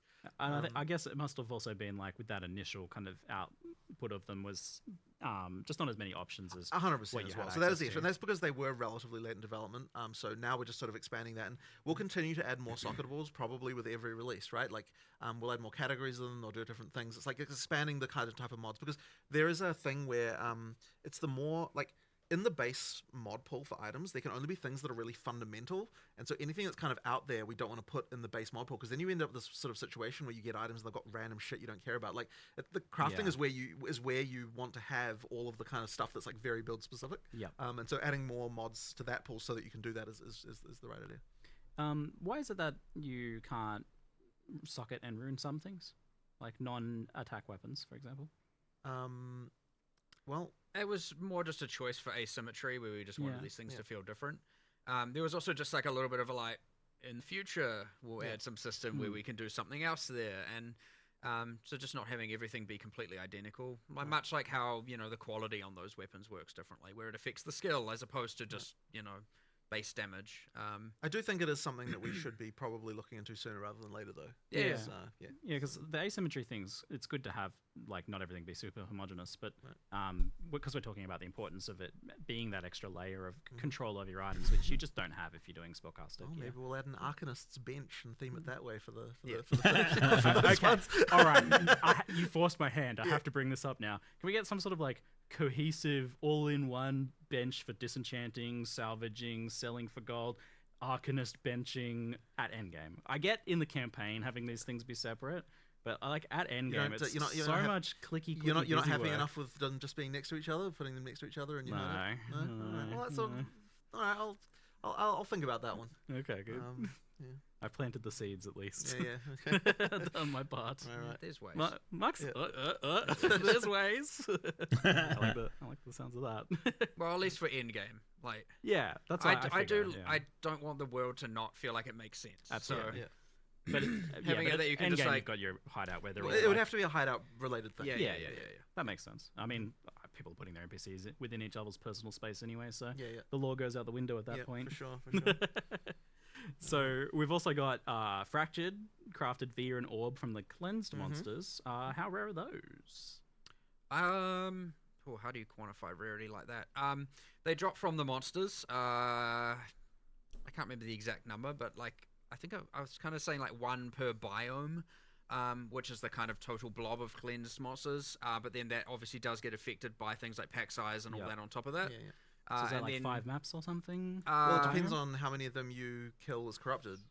Yeah, because the ones you didn't cleanse while you were getting to the Nexus, those are the ones that then become cleansed. So you kind of have to choose, like when you go into a biome, am I going to beeline straight for the Nexus and then cleanse everything, or am I going to just fight them all as corrupted to get the rewards from that? So you're kind of choosing one reward or the other based on what you decide to run. Okay, so you can kind of leave the Nexus for last if you want to. Yes, if you want to use it to try and get more fractured orbs. Well, it's the other way around. Do Nexus first, then it cleanses all the maps, and then now you can get the most chance at fractured orbs, or you can fight them corrupted before going to the Nexus if you want to get the rewards that the corrupted maps have. And we have for example, the corrupted bosses have their own uniques now. Yeah, so you're gonna want that. There's a bunch of new those modifiers and how they. So there's like random corrupted strongbox kind of things and all of that stuff. So you kind of really are like, I'm going to, have a look at the mods. I like this. I'm going to do this, then this, then this, then the Nexus, and then I'm going to do the rest cleansed. Does the cleansed boss have its own uniques as well? Not yet. Not yet. Okay. It does have, it guarantees a fractured orb though as well. Oh, okay. Oh, so you can get the boss. So and you'll display, if you hover over the map and it says like contains, I can't remember his name, then you run it and kill it, you will get a fractured orb. So at least you will know that will drop one. Yeah. So with the fractured orbs being away fracturing, that's obviously super powerful for crafting. Are there any fractured items dropping pre-fractured? I quite liked that. I think we went with no in the end. Yeah, we were going to do it, but then we decided not to. But we might do it later. Yeah. So an extra add-on. Is there a particular reason for it or thought process for that? There just kind of wasn't anything that really fit that exactly. I think at some point you'll want some new thing to go in probably. This personally, feels right I would rather just drop more orbs, honestly, and let people choose how they want to use them. I like it from the perspective of dropped items matter. Like when you're seeing a rare, they kind of already do. Ooh. They kind of do here anyway because they do, because you need that as the thing of the fracture. So it's kind of not necessary, I think. There's other little subtle things, like for example, the cleansed monsters within cleansed maps can't drop equipment as a little thing. So they have much higher. Obviously, they're dropping things more like waystones, tablets, currency. They don't get to drop any of the armor or anything, so they're more like currency sources as like an interesting subtle thing. If you want more currency, then play cleansed maps. So we're gonna have a lot more essences, a lot more omens, potentially ability to get fractured, recombination with the new, more accessible at low and mid tier design recombination. 4.0. This is yes, recombination has certainly undergone some changes. This is a huge leap forwards compared to 0.1's. How does fracture work with her combination? So was it just about that you had to establish that really like humble baseline for crafting so that you could then go crazy with it like honestly, I mean, look, on some level it can just be, like you need an economy. You need to see how things evolve. We just don't want to do too much at once. I mean, although this may seem like quite a lot. I mean, it does, but the thing is like, but in terms of the initial system, it's like if we'd have had all that at the start, I think that we wouldn't have been like, we'll put it this way: it is hard to take the stuff away, so that's why we have to be a little bit careful as we do this. Yeah, I guess you needed to kind of assess the fundamental things like the no scours, the no 100%, ults, and 100%. stuff like that as well, because then you can. I have missed the ults. I think they should bring ults back. Crafting. But of course, and if actual you know crafting. us, like more, there'll be more. There's always going to be more. Oh yeah. so. Oh, you gotta have a new craft for every league, right? That's how it is these days. Oh, yes. I expect a crafting system for every league. Thank Yep, you. something like that. That's somewhat actually our intention. So yeah. I love it. Love it. Perfect. So let's talk about Endgame then, because that had some humble origins as well with the initial implementation of PoE 2's Endgame. Obviously trying some new things, being a bit experimental, not necessarily just wanting to copy PoE 1's Endgame. But how far of your vision was 0.1's Endgame? Was it what you want? I would say that the main problem that we had is there wasn't enough overlapping axes of randomness, as we call them, where effectively you need to have it so that when you go into a map, there's just chances for random shit occurring, and then that random shit like might happen alongside some other random shit, and then now the thing together is like a new scenario. So I mean, effectively, Random like shit squared. yeah, exactly, right. So it's like if you look at what we actually added here in terms of like encounters, if you will, whatever that means to you, like we've added kind of more than 40, probably something approaching 50 encounters, and that's if like if you count things like each rogue exile is a separate one, and each like spirit's a different one, and things like that, right? So those are the things. But the big difference between the ones we had before and the ones we have now is that most of these ones can overlap with other things. So you have a situation where you've got the Asmeri Wisp that like happens to infect the unique boss of the area, and then that leads to a combat situation that you haven't had to deal with before, or then like you've got some essence thing that like or like oh crap that like this other wisp like caused the thing to turn into a boss that then it's just like it's all that stuff combining, or like what happens when this goes with a with a unique strongbox, and it's like all that combining stuff, and that's what leads to the situation where you've got an exponential explosion of like possible combat situations, and then sometimes you just run into stuff that you've never seen before because of that, because of this combined in some interesting way. And that's something that definitely PoE 1 has got very well, because it's got so many of these things that have been added over time. And it's also something that we took care to make sure that each league specifically did. So what PoE 2 lacked was, I think, that. And so that will mean, I think, that the end game is overall just much more engaging. Now, obviously, we're going to be adding more content and more of the other stuff, but fundamentally, it's like it was specifically more of that type of stuff that we needed to do. And honestly, I don't think we've even got enough yet. Like we want even more. We'll keep on adding that stuff, but it needed to become a focus. And I think part of the reason is that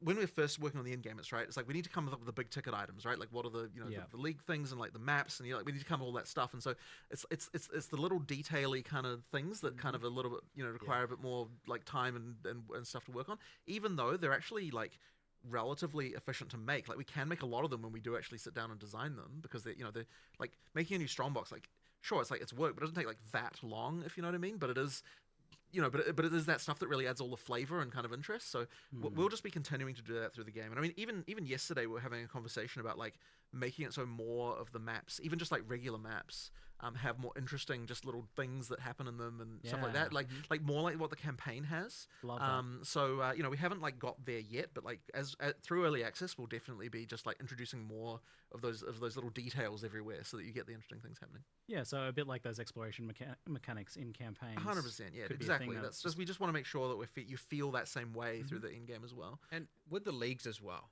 Yeah, and like there's really only so much randomness that can occur within a breach in a map, and so they will end up feeling ultra repetitive. Whereas, and again, in PoE 1, you had the boss that could spawn occasionally. You had 5 different factions, love breach. Things like that. And it is very much our intention to expand on all the it leagues, goes have way more random kaboom. things occurring, mini bosses spawning, whatever else. I have a whole set. I don't want to spoil them all yet, because that's a whole later thing. But definitely want to expand on all that. Even Expedition only has the one boss. It had 4 in the predecessor. Like we need to get back to having all of that depth and all of combat and all of those mechanics, and it'll help hugely, while also making sure we're adding new ones, of course. But what we definitely have learned is that our minimum standard for new ones is going to it should include all of these things from the get-go. Right. Otherwise, we're just signing ourselves up for like, here's 1,000 things we need to improve. Right. It'd be nice to actually get some of them finished. So that's going to be a goal going forward for sure. But I think it's like it is where our type of design shines, because like adding content is no longer a process of like we work on a thing and then the players get to play.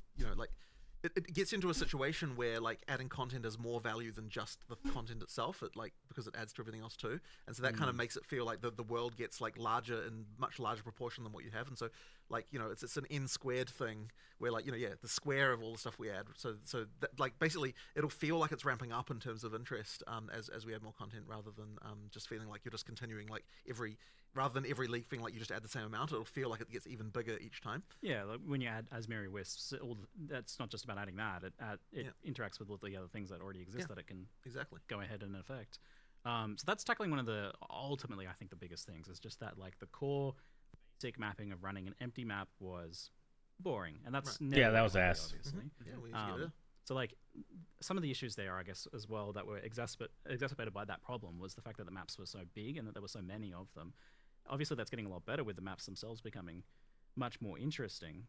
But it seems like this corruption and cleansing mechanic is breaking up and giving you something to progress through as you move towards the next tower or next boss or next other mechanic. I mean, I guess there's always something on your screen that you're pushing towards, it looks like. Well, we want to try and like honestly, I don't even think we're even quite there yet. Like we really want to make it so that you feel like there's lots of quests, as it were, in endgame, like not necessarily directly in the form of like here is a quest objective, but like that you sort of have this feeling of like there's like different stuff that you're like that you feel like there's a thing, like exactly right. You need to ideally like every time you do one of those, it's like there's another one just on the horizon that you're thinking about. So if we can achieve that, then we'll have succeeded. But it'll need to keep adding stuff, right? Like just more and more things, because obviously you need to have enough just core there to be able to get to the point of it doesn't feel like you're just repeating the same thing over and over again as well.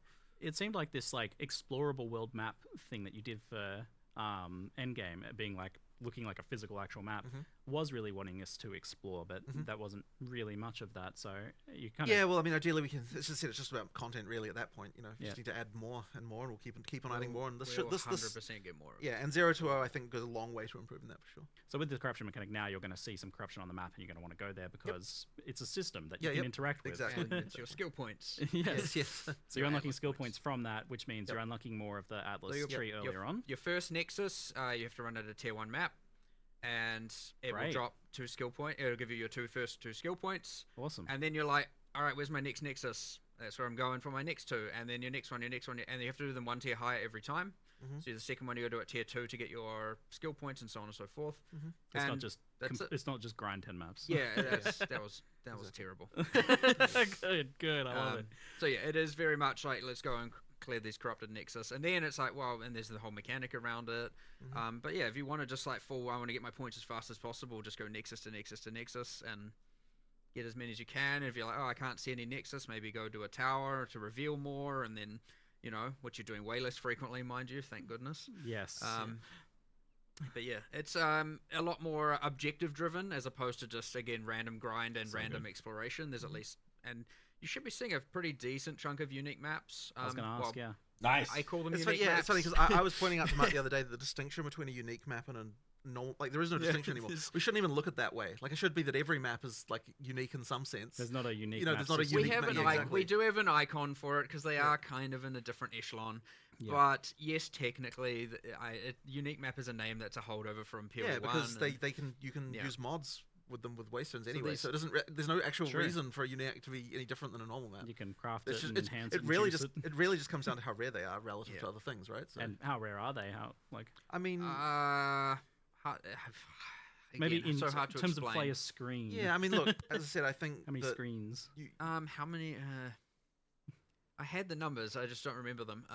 Well, I mean, as I said, they should be common enough that you feel like there's always some kind of objective you're excited about on the screen. Right? Honestly, more common than I was initially comfortable with, and then after trying it, I was like, okay, actually, this is like, this is reasonable. So yeah, I feel like you initially probably want them to be common enough that you're like almost getting tired of those map layouts, so then you're incentivized to add more.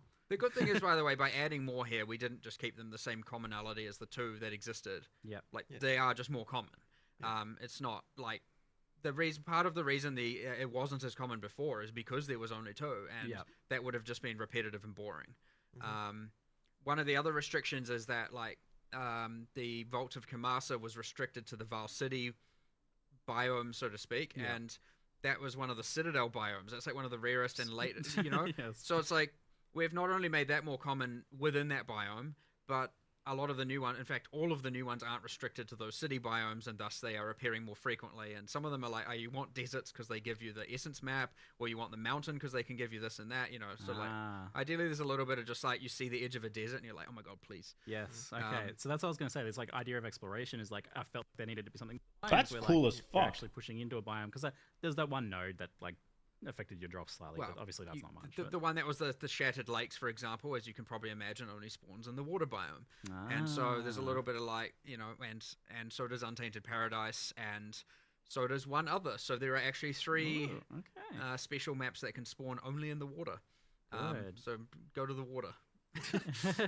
And otherwise, how easy is it to find? You said there was an icon. Obviously, you kind of have an idea of what biomes. Is it like also something that's pretty visually there's art there, spottable on the map? So the one we looked at with the megaliths, which had all the storm and lightning. Well, on the map, it has a bunch of storm and lightning. Cool. So, yes. That's awesome. Ooh, so we'll find them easier. That's great. Nice. So we mentioned the Atlas passive tree, and you're seemingly, I think, you're getting better progression of that.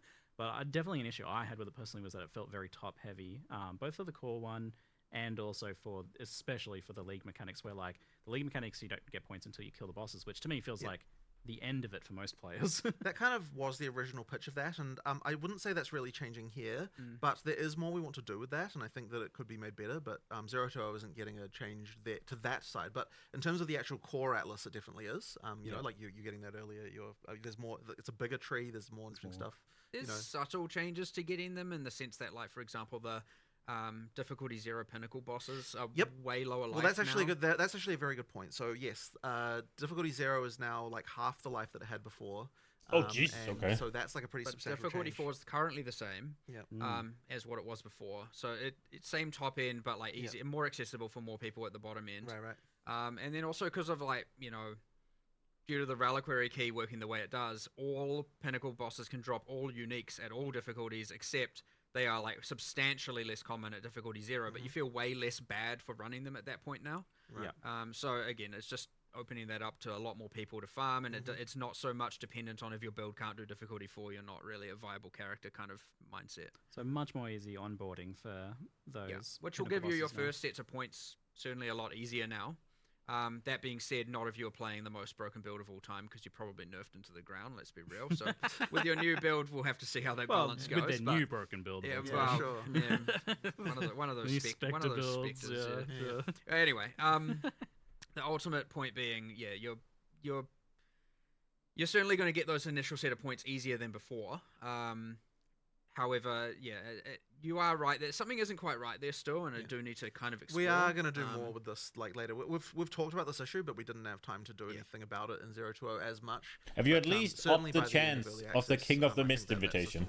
I didn't find one. Also, as we were talking about before, adding all those extra bits of content to the leagues, it'll help give more interest to the trees and more nodes we can add to actually invest into. Because if you think about a breach, there's only so much you can actually modify right now.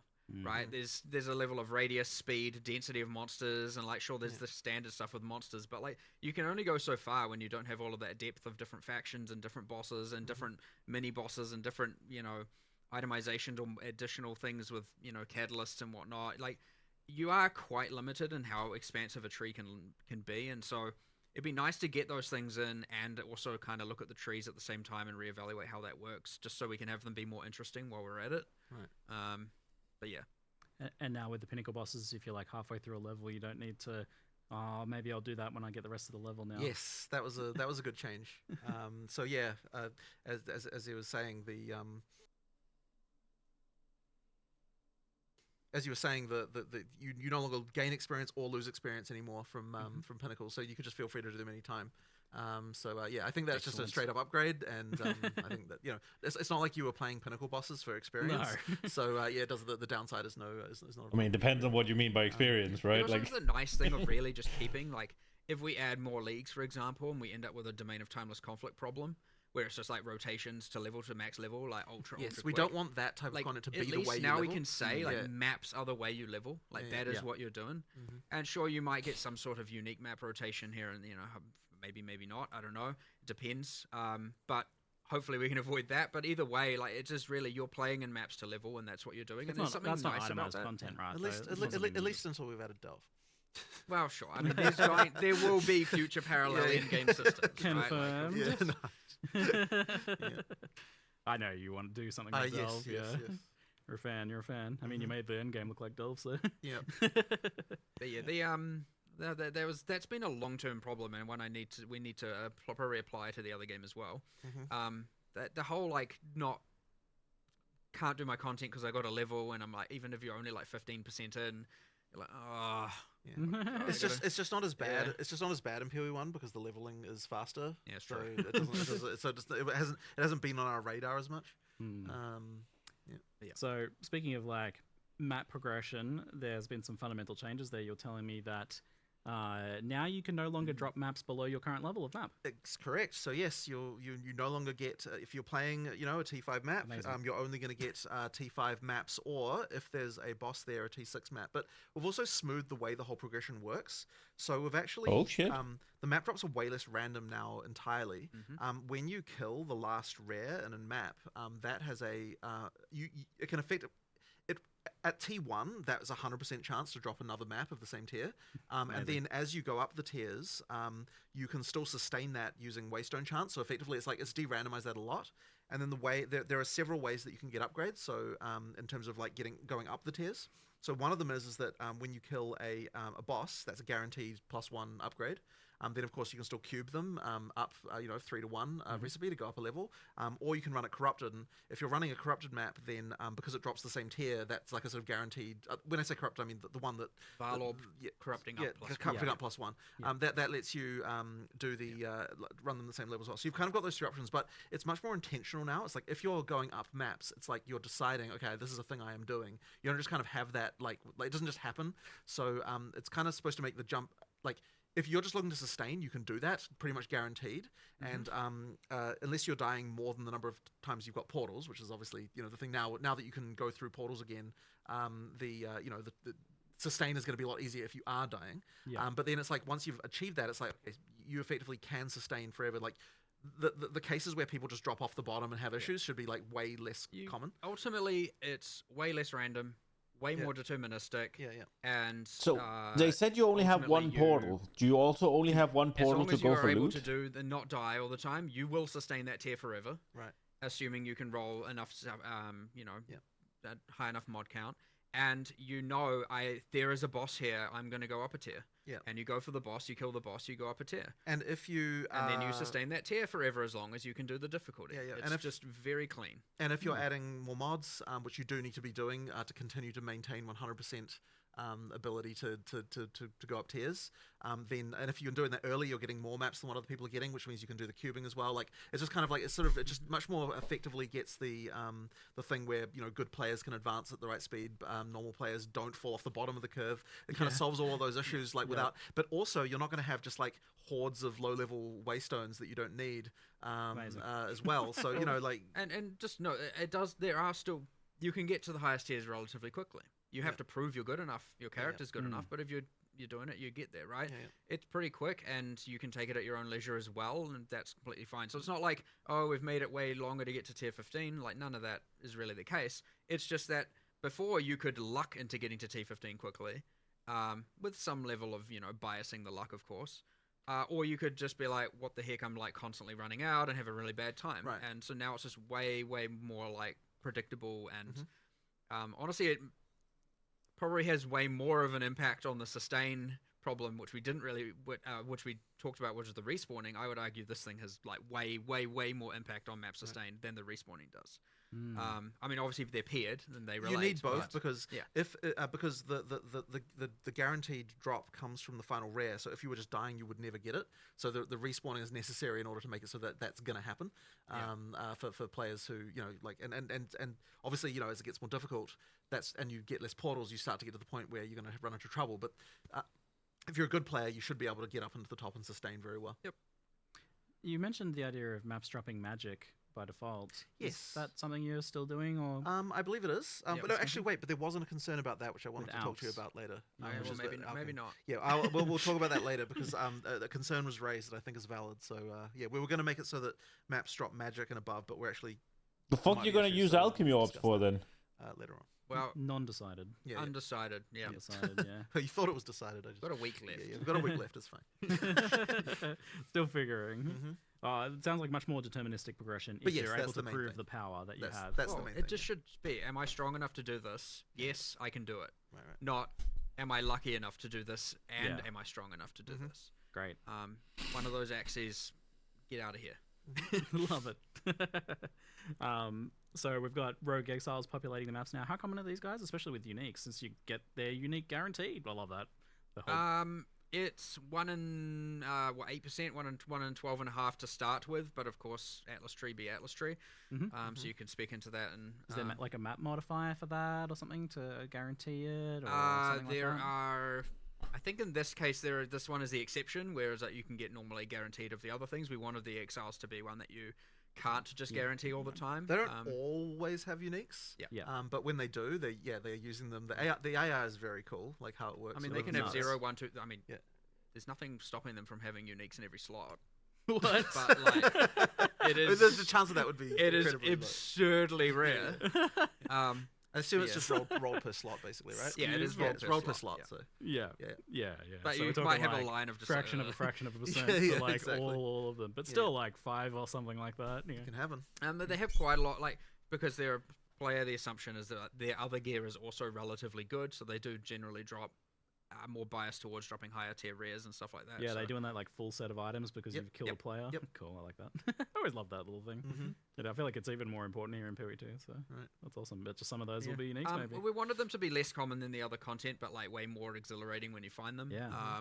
But of course, again, you can speak into them at the cost of other things. That's your choice. Cool.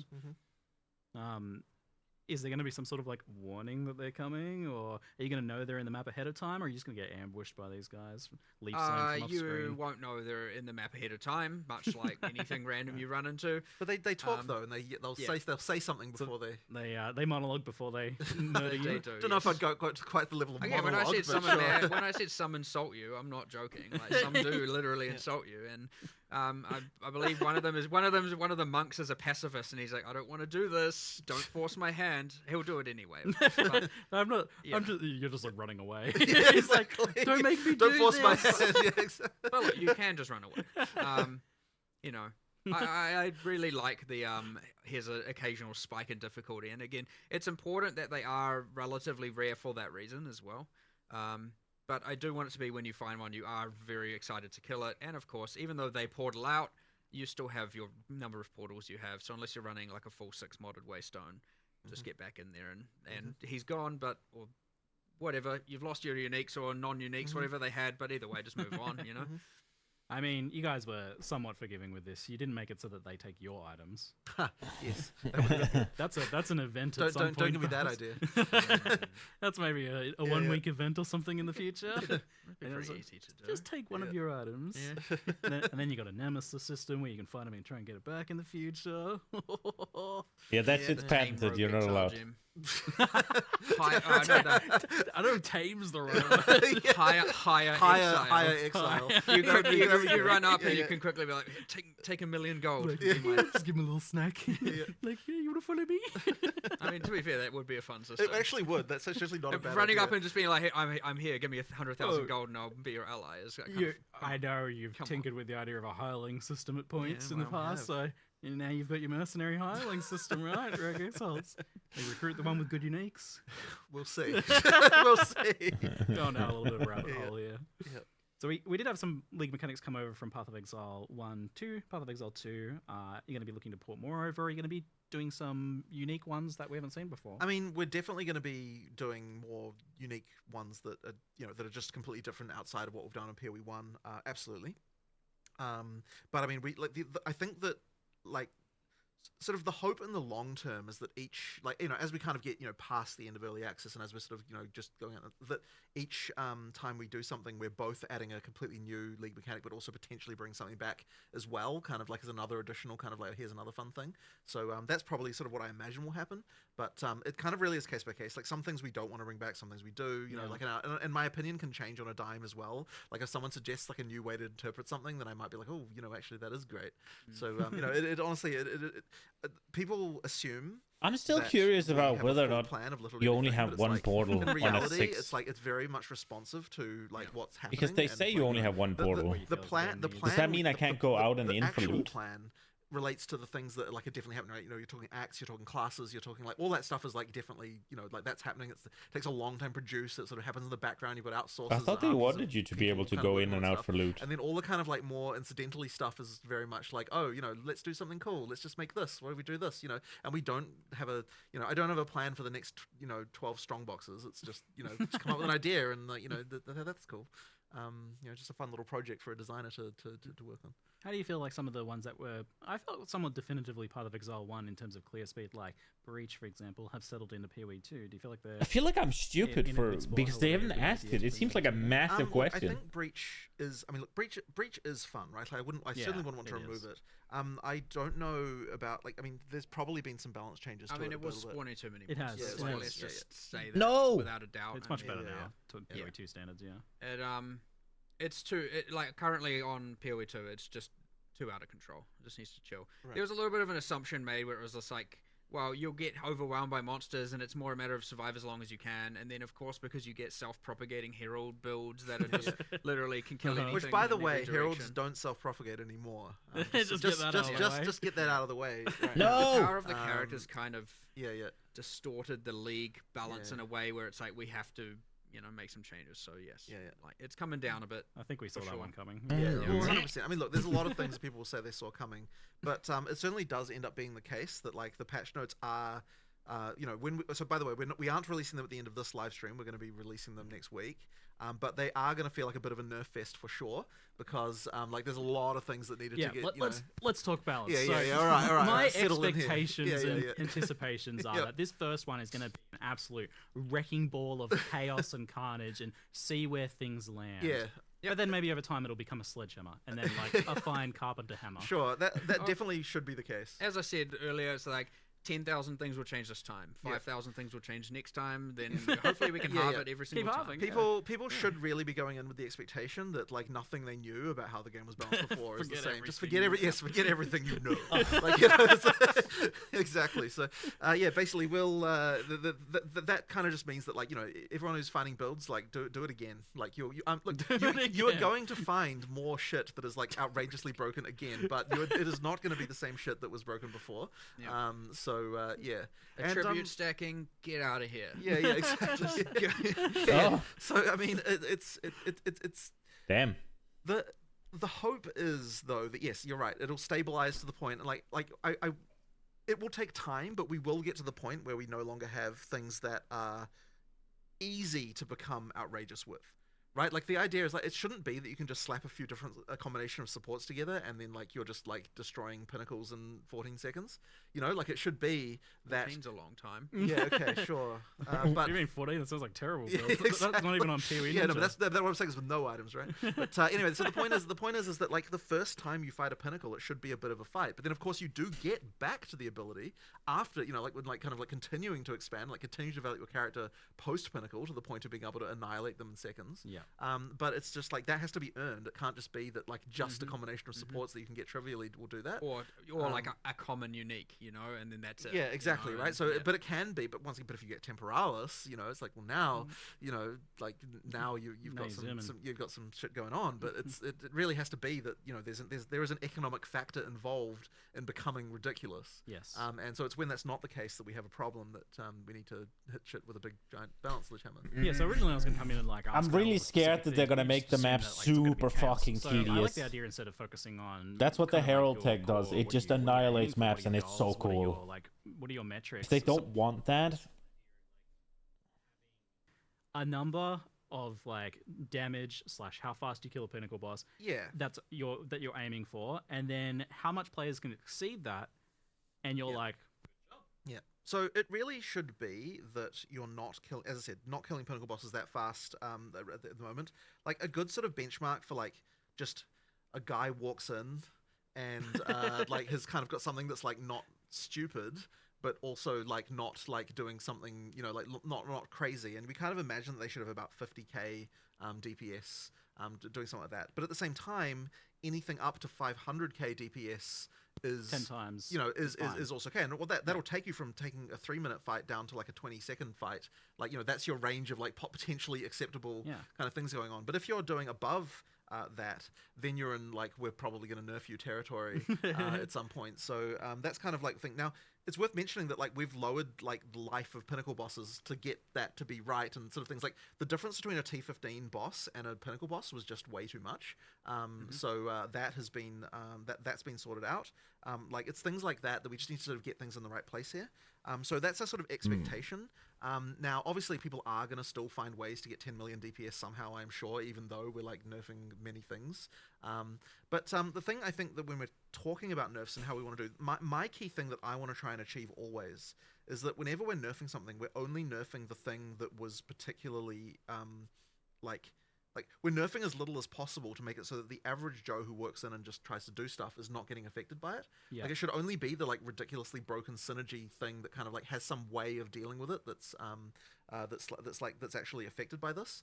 And I'm struggling to think of an example off the top of my head. Maybe you've got some of like. So what they're doing to heralds is making them unable to apply any ailments, I guess. Conduit, you're not going to reduce the base damage of it because someone's able to hit for 150 million with one hit from it. Like, that comes from the compounding, like, top end levels of exposure, stacking, conductivity, and more so shock effect, right? So it's more about like take away from the shock effect scaling side of things there and increase the base damage even, do changes like that where it's like for an average person it's now better, and for someone who is absolutely abusing's not the right word, because like they're doing the right thing technically by their standards, that are using all those extreme factors, bring those down a little bit, keep those regulated, and like it'll increase the average user's experience while narrowing, bringing this down and bringing this ideally up a little bit in a lot of cases. I like the idea that I felt it's somewhat reassuring to hear that there was actually kind of like a math here. Like, ultimately you're saying bosses have X amount of hit points. It has 500k hit points, and so we expect players around 50. Yes, right. So that's a clear number. Like, we know that. Oh yeah, and we're okay with you killing that like 10 times faster than we expect. Right. But it's when you get it down to 1 second. Exactly. Then we're 10 times is fine, right? And the problem with the more DPS you have, it is now I have to dodge less. Yeah. I get more crowd control. There's a snowball. It is. It really is. So you're always going to be incentivized to do that, and you get to this weird thing where now it's just like, okay, well, I think you after a while was like, I haven't actually seen a pinnacle boss fight that lasted more than 2 seconds. That was really sad to me. Probably the saddest thing about the early access launch to me was seeing the first pinnacle boss fight, and it just like, and it's like, it's like nobody had to care about the mechanics. The first time I gave it so many skills. Exactly, right? Like with so many skills and all these things, and it's like none of it mattered. It's like, that's sad. Yeah.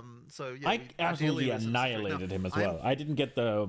I hope that doesn't happen again, but honestly, it's probably wishful thinking. As I said, 10,000 things before. There's still going to be. Yeah, there's still going to be more, and it will happen every time. And people will find stuff, look, this. Again, by the end of early access, I want to say we're going to be in a real fucking good spot with this in a way that is not going to have. I don't remember the flame so much abusive Did stuff, and getting rid of that whole I feel like I have to play X. Yes, it is that very 100% demoralizing to players when they played their thing, and all of a sudden something comes out and they're like, oh. Yeah. And so the way you will know that we're successful is because you get more diversity in classes.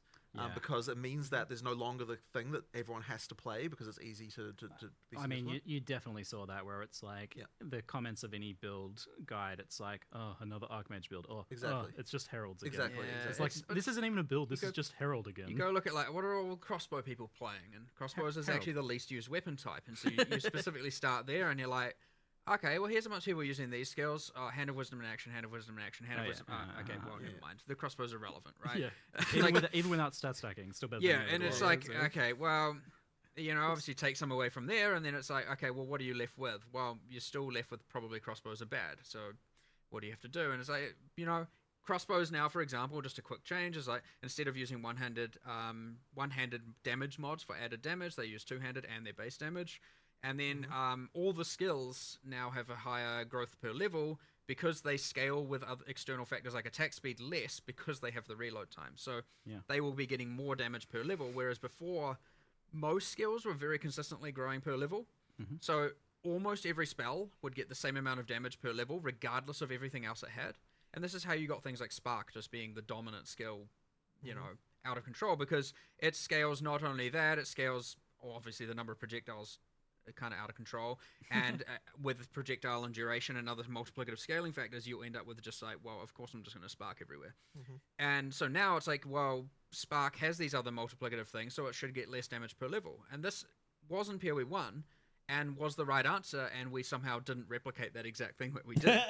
So the same damage growth. Yes, we end up with exactly the same. So now every single skill we're looking at it and going, you're going to scale more, you're going to scale less, you're going to scale more on the damage axis because they have other things that scale. And this just means that, like, when you're asking, well, what skills have changed? Well, the answer is literally all of them. Like, no skill will have the same damage as before. It's like a complete, a complete rebalance of the whole thing. Expectation-wise, it means that any skill that didn't have a lot of things you could do for it will get more damage. That should be the case. But I mean, even as well, like when we're looking at things like, I sort of mentioned it vaguely before, but like I'm trying to make sure, like we are trying to make sure that like the combos that work early game still work late game, which is kind of another important element of that too. Yeah. So crossbow's been buffed a lot, and I also heard the other thing that was definitely getting a lot of buffs as Warrior as well. I mean, we'll see how that looks. I mean, everything up and everything down. It's so hard to It's so hard to have like a cohesive message with a single like this class is better. Because it's just, I mean, it's easy for mercenary skills or for crossbow skills because I can look at those numbers and just be like, okay, everything's clearly higher.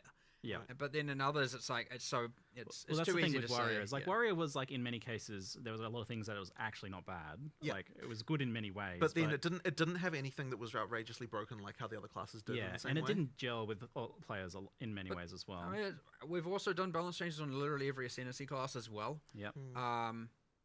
Pathfinder has like 2 extra notables and some changes. You've got a new notable on Chronomancer. You've got a change to, like, Chrono was way too much utility stuff. Like, where's just my like good thing, So like you've got like a good. Where's my dad? Less niche, more something. And then we've just done that on every single class. We've where's my fucking power? A lot of the undertaken or bad things, and we've downed a lot of the really good, powerful things that were over the top. So this is why we've gone back to the more conventional patch note cycle of a couple of days beforehand, maybe. Yeah, I mean, look, absolutely. If they were ready, you would have them. They're not ready because we're not finished, right? Like, and giving someone half the balance changes doesn't allow them to even make educated decisions on what they're going to play. So it's just completely pointless at that point. So we'd rather give you everything all at once instead of just some like here's. But even once you have the patch notes, like, don't even be under the mistaken illusion that you'll be somehow able to determine what the best builds are from that. Like, this because it's such a big difference. It's hard to take things into context because you can look at it and say, oh, okay, so like this thing got buffed, but this thing got nerfed. It's like, okay, but you're linking just 2 things. You're not linking all of the other things. Yeah, exactly. So we'll try though. We'll try. Sure. Give it a shot. Do your best. Look, when the game released, you had to learn everything. You just might have to do it again and again. Every single patch every major patch after this, you're going to have less and less of that, and your familiarity will be able to come in and be useful.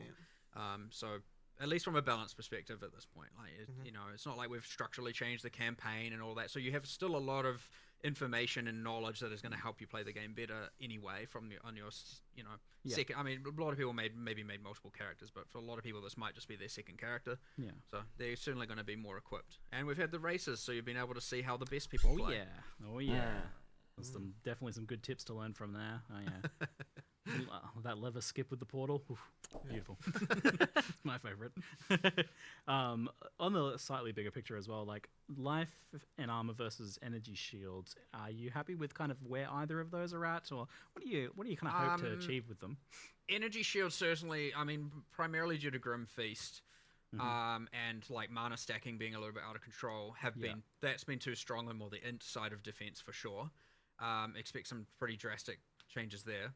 As for armor, well, it's one of those like accuracy kind of things, right? Where it's like or dexterity and like, where it's like, honestly, our next point with that is honestly just to get in a room and just be like, all right, let's pretend it didn't exist and we were coming up with the game from scratch, and we're like, okay, we have strength. What would we want the ideal defense to be? And honestly, it might even extend further than that, and really just see. Firstly, to make sure we end up, if we don't end up at the same point, to make sure we end up as better. Maybe we do end up at the same point and we do just go, okay, here are some other changes that we need to make around physical damage in particular or something like that. But it's one of those things where at this point we just need to like review it from literally back to basics and see where we end up, because it might be something completely different, but like it might also end up being relatively the same, and maybe it was the better answer. But either way, it's worth the discussion and worth the time, because you know, it's, I wouldn't say we're happy with it, and I wouldn't say we're necessarily like all the way unhappy with it, but it's, so armor's not changing. Not quite right going on for sure. ES is getting nerfed. Questioning some of these things and willing to go back to so it's evasion, bottom, which is quite interesting. Well, fuck. And this is the time to do it. We drastically changed how evasion works, and I would say it's for the better, you know, and we should be exploring that with everything, and you know, so we just need to do that process still. You know, that being said, you know, as we make things more like the shield block better, as we buff the ascendancies or nerf them in you know, on the other defensive arcs, you know, things like armor will become better. But yeah, again, it's not quite right, but I don't have enough information to say, you know, where it will look, what it will look like in the future. So. Yeah, okay, cool. So ES is getting so let's talk about recovery. I'm very not interested in defenses then. ExileCon discussions about the importance of limited recovery in making combat matter, you know, so that you could have situations where you're attritioned, or where like the hit that you took matters for the next hit that you take, and you know, just back up the full. But it's pretty good in boss fights, honestly. I feel like recovery is somewhat limited. That still happens a bit, but certainly in clearing, you have access to tons of recovery with. You just fucking spam your fucking potion, it's and it's certainly out of control, and it's a little bit of, again, partly due to the fact that kill speed and clear speed just was way higher than we had expected, and what we balanced around. And because if we were balancing around what people are currently doing with the upper echelons of builds, you'd like, you know, you'd have to have effectively every average player and average build just could be completely, it would be useless for them. Now there are ways around that, of course, but part of it is like a lot of the recovery mechanics, like if you're talking about things like on kill and based on damage dealt, it is a rich get richer problem. And so yes, there are cases that are problematic, and then there are just characters that are too strong. And there's a little bit of both going on. I wouldn't say we've targeted any recovery specifically here, really. Okay. Like, it's not been a main goal. I'm not going to say that there aren't little bits changed here and there, but it's more about, you know, we've really made sure to just... it's kind of hard to say exactly what we've done, because, again, this is probably a thing we're going to have to look at next time, because there are so many changes that it is hard to even, like, understand how this is going to fit into once all the of that dust now. clears, you might be able to see how 100%. Like, we're at the point where we do need a little bit of like, all right, we need another round of testing for this, because yeah, you know. And again, I'm going to stress, it is actually impossible for the amount of changes for us internally to be able to be certain or test all of this. Yeah, but the vision is still that idea of like more stricter recovery or less powerful recovery than what. Well, it shouldn't certainly be like, here's one little piece and now it's fully solved, right? Like, having heaps of recovery should be something you can achieve, but it should require a decent amount of investment or high tier item itemization, right? Like, for sure, it should be possible. It just shouldn't be trivial. Yeah. So, and on that note, then, for like vision, what's your vision of what Path of Exile 2 is supposed to be? Because I think some people are still like unsure about, is it supposed to be just kind of more like Path of Exile 1, a faster game, or is it supposed to be a slower game, a much more different thing? Like, this is a hard thing to communicate, but it gets asked a lot, and I feel like people are still a bit unsure. It's funny though, because like, once again, it's not, I don't view it as just a pure speed question. It's about like, is the combat engaging and fun? Yeah. And also, are you getting to the point where you never get to engage with bosses? Like, if you're never, if the first time you fight a boss, you just destroy it without seeing any of its mechanics, then that's a problem. And it doesn't really say anything about the pace of combat. Like, if you look at some of the Hunter stuff we've got there, like, it's incredibly fast. If they take heralds away, which they are, I feel like we need more AoE. With things, and that's the key element for us. At least for melee. You know, like, obviously players want to get ridiculously powerful, and we still want to let them get ridiculously powerful. It just has to be earned. It has to be, you know, like, after a certain point. And, like, after you, like, once you have finished your character, once you've sort of done everything, then yeah, you should be just like, you know, like crazy and like beyond the point of any of all reason. It's just that you have to earn it. You have to get there, right? And like, that's the power growth thing. That's like, it's really hard to sort of just like smoothen that out across the whole game, but like, that's ultimately the goal, right? You have to kind of get to the point of like that. You constantly feel you're getting stronger. You always feel like the next, like, oh, I got this, and now I'm better, and now I'm better, and now I'm better, and you keep on going. And you have to scale that all the way to the end, because the moment that you get to the point where you're just trivializing everything too early, it's like, well, the rest of the game just becomes boring after that point, right? It has to be that, you know, there's the level of that you still have to get. So kind of based on that game becomes really about, fun like, when you're damage and smashing boss through time to things. kill and things like that. It sounds like the time where you want that to be starting to taper off, like the players can start to cheat that a bit, is after they've done pinnacle bosses. Well, you should feel that way multiple times throughout the game. But then later you still then get to a new level of challenge that still requires you to engage again. Like if we're doing our job correctly, it's like you reach a point of feeling like you're a god, and then you're like, oh shit, but there's new god-like shit above me that then makes me have to then do the uber gods. Exactly right. So you have to keep on with that train. And it's actually really hard to take you back from feeling like, oh, I'm all powerful back down to like I'm feeling, and so you have to kind of get that in there as you want go that out. Dragon Ball anime arc. Yeah, for sure, right? There's always a new level of Super Saiyan exactly, after the previous one. exactly, right? That's what you have to be able to do, and so it's just smoothly taking up that power level curve, all the way to the end. Yeah, so I think like when it comes down to things like movement speed when clearing, it's about like if you're able to just ignore everything because you're moving so fast. Yeah, exactly. If you're able to ignore everything, then you obviously will move really fast. If you're not able to ignore everything, suddenly your clear speed is like not as big of a thing. So long as there are still things that are challenging you, as long as you reach the next tier and like everything's harder again, then you're good. I feel like a point of the difficulty here between the communication of this with you guys and some of the people in the community is that I feel like you're not really looking at it in terms of PoE 1 versus 2. You're just trying to answer that question specifically. Yeah. So it's not really about like it being like PoE 1 or 2. Exactly, right? It's just about making the combat good. It's either the combat is fun or it isn't. Yeah. Yeah. And there's a sort of spectrum of stuff there, but I would say that you want to be able to engage with a boss. You want to be able to fight its mechanics and do its skills, and you want to feel like you can overcome those over time and get better, and you want to engage with monsters, and there's probably some people who are like, no, I don't. I want to just press a button and loot drops on the ground, and I don't have to look or do anything. And well, so that's an interesting point. Is there's this let's say the quote unquote mythical average build is are they able to switch their brain off and watch Netflix on a second monitor only if they're doing like maps 3 levels under what they should be doing or something, or should that be able to happen at kind of like once you're at your tier of godhood? Yeah, but I actually want to address that because like okay, so I'm watching. Well, okay, right now I'm watching Deep Space Nine, funnily enough, but I'm watching Deep Space Nine as I'm playing, as I'm testing the game, right? It's like you develop a muscle memory, and that muscle memory can include using multiple skills and doing like multiple things, and that's still to me more engaging than just holding down a button, you know? So you're saying this like watching things on the secondary thing isn't about the game being easy; it's just a skill issue. You need to get I wouldn't say that. I'm just saying that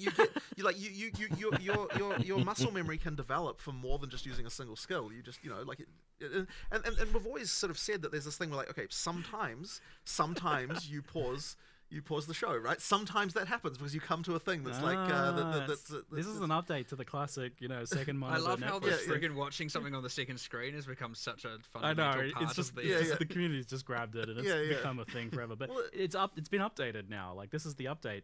You want them to have to pause sometimes. It was a philosophy set for a different Because I feel like I've said that 10 years ago about how like sometimes you get the spike in difficulty. It'll like, haunt you forever. Like now you have to do this. But yeah, I guess that turns into pause the video at this point. But yeah, but no, but look, if I play this way as well, right? Like it's not like I'm, like once you get to a certain point, it's like obviously you're going to want to, the music, you've heard it lots of times, like you want to have something else going on. That's fine. But I still think that there needs to be the ability to have to have something engaging from time to time that you have to deal with. If they're taking away a silly thing because the Herald tech and stuff, I think they need to add more AoE to melee. Maps do easy maps. But look, people. Or maybe it's a quarterstaff issue. That's what they're judging it against. That's true. And so that's why you do. So it's kind of the same for. I guess Warriors have ways of exploring. No, but that was Herald as well. Without having to prove the economic stuff on some level, so that you can. Yeah, you're dying and losing the map. Exactly, you're dying and losing the map. That we have to think, like all that map sustain stuff is so tricky for that reason. Like, yeah, that's exactly right. Well, it sounds like some big advancements in that regards. So I've got some kind of random tail questions here. Are you planning in the future on, I don't think it's probably happening this time around, but on changing campaign pacing at all? Like, I feel like some of the zones are probably a bit too large and a bit too empty. That's more about adding more stuff to them than it is about making them smaller. Yeah. Like, there's still a lot more events in campaign that we haven't added yet that still need doing. There's like big lists of, things that we never got time to do, so we'll keep on getting to those. The argument there, which I do believe in, is an area should be able to be large if it has enough interesting things. The frequency of interesting things is high or consistent. Like size of an area is completely right. Like imagine there were no load screens. You just walked from place to place. Like you wouldn't be thinking about area size exactly. It's just, is the density of interest enough?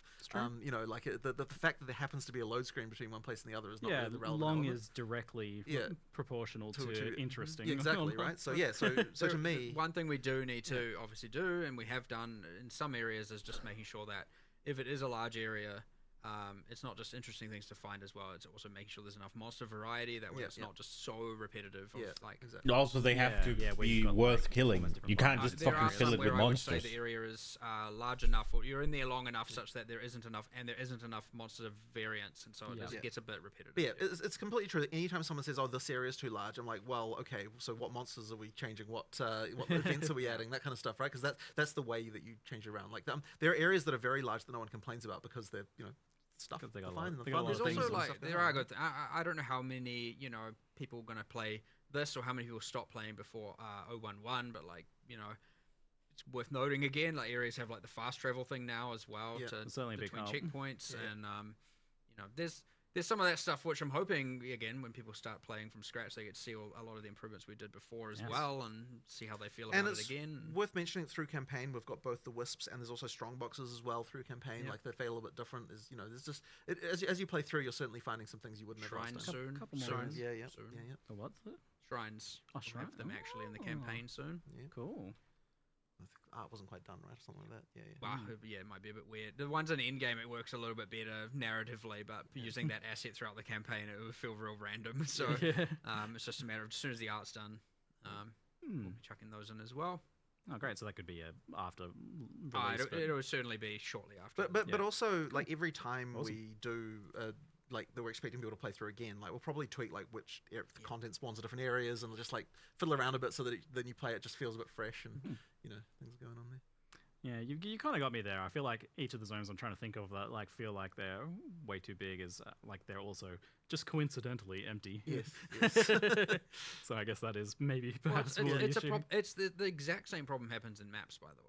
Yeah. I mean, we talked about that. Like the boring empty map. When the maps when people say the map's too big, just not. I think I phrased it to Jonathan yesterday when we were talking about it as every screen looks the same as every other screen. It wouldn't matter where I'm standing in the map. It would look. I think the map you were talking about was Step.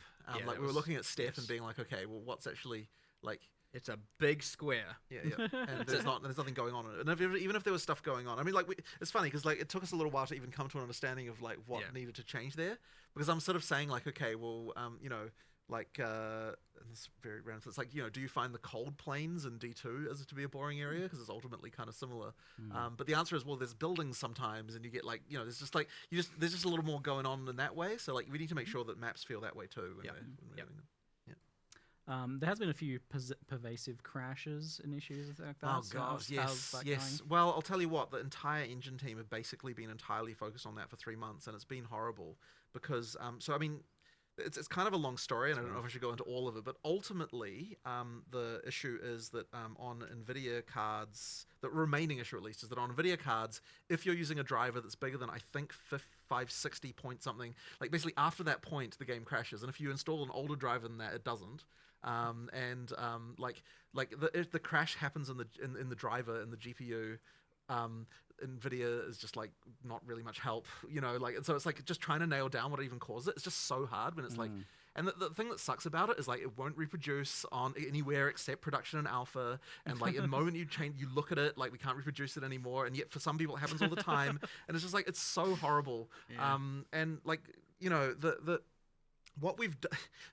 We actually come up with a somewhat ridiculous idea that was now implementing, which we're going into 020 with, by the way, which is that, and this will seem stupid, but like, how about we just don't crash?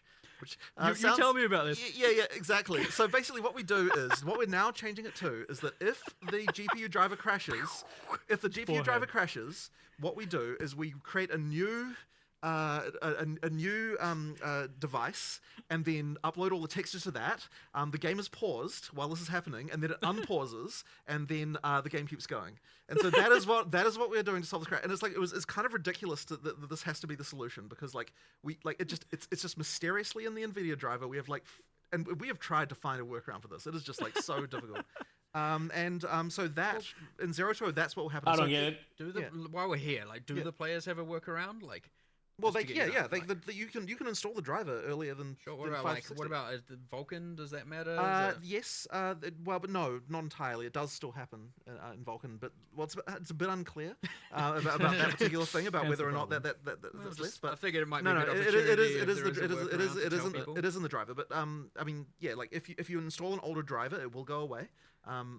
So all of this time, when people have been saying the classic armchair developer meme, it was like, why don't you just add a bit of code that says if crash equals false? Yeah, well, something like that. Works. Basically do the engineering to allow us to just recreate the entire GPU context, and then there you go, and then don't crash. And that is actually the solution we're now going with. But it's like the thing is, the other one that sucked though was that stupid damn full system freeze. Because I'll tell you what, if the entire system freezes, there is just nothing you can do to find out what the hell caused it.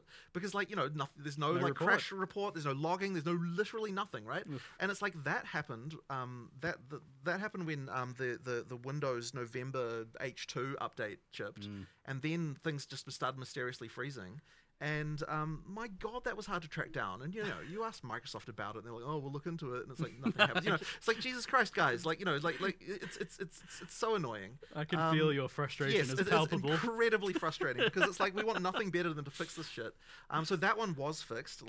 There was some spinlock implementation that I don't have any understanding of why it causes this to happen, but we tweaked it a bit and now it doesn't happen anymore. And it's like there's no rational reason why this should cause the operating system to freeze. And it's like there's not even a good answer at the end. There's not even like, here's what was wrong. It's just like this random particular sequence of operations being done causes your entire system to freeze for no reason. I like how they said that this would take an hour and a half, and now we're on 240. What do you do about that? It's just terrible. And so yeah, that one sucked. But basically now, I mean, it's funny because we've fixed so many crashes that weren't the crash. So general stability, apart from that crash, is incredibly good now. 99% down, probably 99.99%. And it's like the thing is, we'll fix a crash and we'll be like, oh, maybe this is the crash, and then it fixes 2% of crashes, and you're like, well, that wasn't the crash, but at least it looks good to fix, right? It's so annoying. But as I said, we have a workaround now. That's good. That will basically recreate the graphics device if so you might get a pause and then you'll get a pause for 3 seconds and then roughly depending on hardware, and then it will continue and the game will pause at the. I obviously just make it clear we don't want it to remain like that. Obviously, yes. Obviously, we'll still try and fix it, but at least it means you're not crashing. And you're certainly not freezing anymore. That's sorted out. And then, we found another one recently, which was like, okay, so this is another stupid one, right? So there's that whole Intel CPU issue, on 13th and 14th generation Intel CPUs, where there's some freaking voltage regulation problem that causes CPUs to break in a certain way.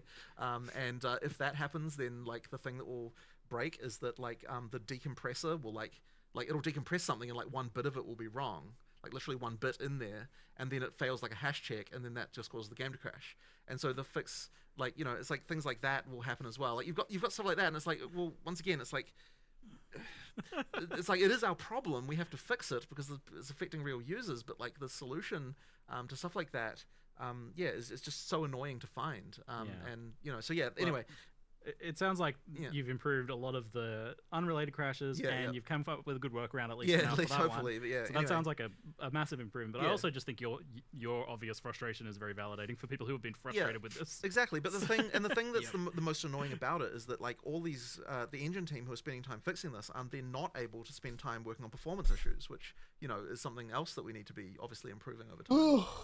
There's been a few performance improvements, but not nearly the number we would have had if we had all 7 of those people working on performance improvements. That's been the most frustrating thing about it. Crashes first. 100%. But it's when they're kind of we have been chipping away at some decent ones though. We have. We got some pretty good performance problems resolved. Yeah, there was that ice one that was really bad. Yeah. And, there was things like that. So the worst offenders we're certainly fixing. But and I have no doubt by the time we get each time we do a new release, it'll be even better. Yep. Great. But by the time we get a full release, I'm sure it'll be very good. And I mean, speaking of, I know it's tangential sort of as well. Obviously, with we had a lot of woes around the release, but we've done a whole lot of back-end engineering work to make it. Yes, you know, the launch yes. is- So the launch should go smoother as far as like you know. I mean, it was pretty the technical good. stuff. It was. Well, No, it was it 5 hours of Yeah, not yeah. good. Yeah, but Yeah, like yeah. 5 hours compared No, to no, no, no. Yeah. This time. days. I mean, is look, the industry standard. I'm tempting fate here, but like we've made significant improvements to the ability for the realm to handle stuff. So, 5 minutes this time. well, I mean, we'll see, right? You never know what's going to go You wrong, always but it should sometimes be get much caught better. out by something random. and- Yeah, yeah. so- It should be much better this time. Good Yeah. luck with it. Yeah. I hope you get enough players to stress your theory. 'Cause Yeah, that's true. always the good thing. I going am for. not staying We'll just run up out to with a play couple in the random evening. kind I'm of playing chat in the questions next before we day. finish up today. I'm not sitting for Any fucking possibility of a Senate 5 release, hours guys? Is again, that something not you've being able to play. considered? Especially with all the changes going Or on. 3 I'm however sort of not in long love with before I it. rage quit. Like, it's just one of those things where like I feel like it's key to the identity of the character and like respecing like the journey of the character. Like it does get pretty significantly compromised if you allow for that. But I know Mark is especially strongly feeling about it. I mean, the answer is going to be the exact same as last time, which is like, I don't know exactly, or I don't know how to articulate exactly why I feel so strongly about this, and so do a lot of the team members. Of like, again, it's just that your choices should matter, and you know, it's obviously something that I was okay with in PoE 1, and so there is probably a world where I will be okay, but there's got to be some level of work involved to achieve it that isn't to just pay a little bit of gold and then you're done or whatever. Like, I want to find a way to do it if we're going to do it in a way that is like grounded That's an and interesting idea. and difficult to well, not I wouldn't say difficult, but like requires some actual work to do. So I don't that would be the understand why compromise they're I'd certainly so be on willing that, to but explore, sure. which I have been thinking about recently because I know every single time we come to an expansion, it's going to come Yes. up. So The trial of respecting or something. yeah, there'll be something where your character has to undergo some sort of challenge or something to do it. And I know you could argue, well, doing the trial is that, and you're Gotta not make some entirely wrong, but sacrifices. something a bit more. Sacrifice a few animals, so a few thousand enemies. I'm sure we'll have a conclusive decision, or at least a level of articulation, one way or the other, by the end of early access. Alright. But for now, I'll ask you then. yeah, it's just going to take me a bit more time to figure out what I want to do there. Is dynamic switching between keyboard and mouse and controller coming at all? It's not in 020, but it will be coming. It's on its way. Yes, so Work- like, being and worked I'm on. really hoping by 030, like we should be able to get that. That is a very key feature. It seems like it's going to be hard to loot juiced maps with only one portal. Oh no, well, this question has already been answered. Well, actually no, because there's No, still one this- portal. No, this is a concern. that's And we true, have to with do something juice, about so it. we have to Yes, figure we it have out, to figure it out. My Yeah. bad, So yeah. in the next week, we will actually be looking into this one. There's a few This is what I've problems been around it. asking. Still, there are other things to come up, like, Yep. you know, you also don't want it to be that if you did use your one portal, because it's your portal that's used, not everyone's portal that's used. Because when it says That's actually one a good portal, point. Yeah, it's a that's good point. one we didn't portal I think we for mentioned up that. to 6 players. Yeah. Yeah. And so when it's 6 portals, it's 6 portals for up to 6 players, which means technically it's 36 entries and exits out of the map, right? And like that changes things in a way where it's like when it's down to 1, it's like you don't want it to be that, oh, I failed the map. Quick, Ziggy, come join my party, get in here and finish it for me. You know, you don't want to kind of have that style of play happening. So there are still some things we need to figure out with this because it's going to promote some what I would probably classify as degenerate behavior, as well as the fact that you're probably like, oh, my inventory's full, zone out. Oh, what the? Okay, sweet. And sure, you can add a warning, but I don't know if even restricting it to just one inventory of loot like that is good, right? I would personally prefer that it's one death, not one, entry. So there's some stuff we need to figure out, but again, Jonathan and I need to talk about that and actually solve that. So. That's interesting, yeah, because the death seems like the important part. So as long as there's not like a way to cheat it, it seems like almost like you'd want to allow people to come and go as they please until they die, right? Yep, which is a potential solution. Yeah. But again, can't Something say to- for sure. But yeah, 100%. That person is right for bringing that up, and it is on our radar for this coming week to have a full weekend as well. I've been talking about that for like 2 hours. So with this new league not having a specific like league mechanic, is it still a challenge league? Does it still have challenges? It's actually No, I there's didn't think there's no so. achievements or challenges Yeah, yet. yeah, yeah. I'm pretty sure we weren't going to do that for a little bit yet. These but- are, there's not really, maybe later in early access, but for now, not really. Yeah. We're just trying to keep it more about Make the the game game. and the mechanics and less about, Make the game first. the achievements. And the achievements will certainly, an achievement system and stuff like that will certainly be there with the full release, and we'll reintegrate all of that at the time. Is there any plans for stash tab expansions, like for example, rune storage? Oh, 100%. Especially with a lot more runes? Right now, I'm actually trying to at least add the affinity without adding a custom tab. Oh, Those good. two things appeared from the implementation standpoint, so I want to try and divorce them so we can have affinities without we it. wanted to get those in this patch, but unfortunately they just didn't quite make it. Yeah, so yeah, like, yeah. I mean, it's actually quite likely to come in sometime, like in a point release after, like within the 0.2.0. As soon as the patch is out and stable and we're on top of things, it's going to be like, all right, we need to get all those like UX or quality of life things that we blatantly missed out on. I think for example, like being able to add bookmarks to your atlas and write the name. That is one that something we designed some stuff for it. We just haven't got it yet. I want to say it's like 80% implemented right now. Yeah. So it'll be soon as we can. We'll get that in there. All right, that is excellent. And on that note, we'll wrap things up today. Thank you so much, Jonathan. Thank you so much, Mark. Thank you very much for coming. Thank everyone for Only an hour and 20 minutes over. Thank you very much, everyone. And I'm Ziggy D, and thanks for watching. Jesus Christ, man. All right. Jesus.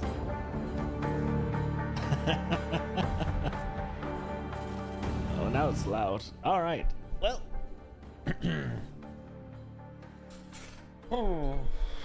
Initial thoughts, not really that excited. I'll look at the patch notes. I feel like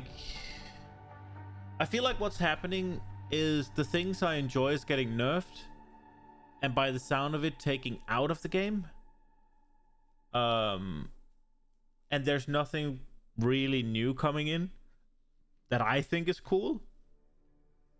I'm not trying to slight them with the hunters or the new ascendancies, but they just don't tickle my pickle. I'm not super interested in the warrior because of all of the reduced attack speed, and I don't like the mace skills in general. Don't really look that cool. And the ascendancy, or the two of them doesn't seem all that cool.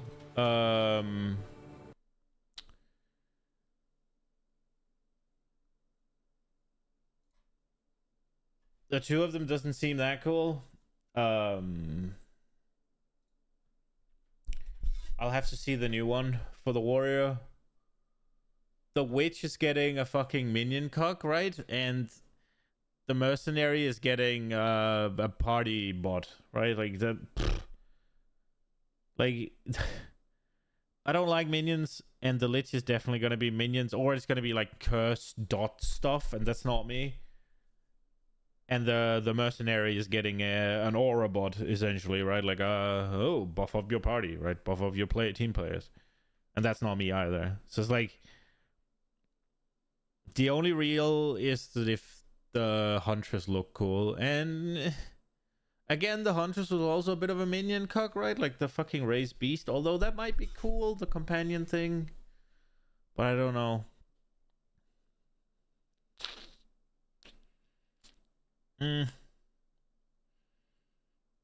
It's a lot of things that I'm not super excited about.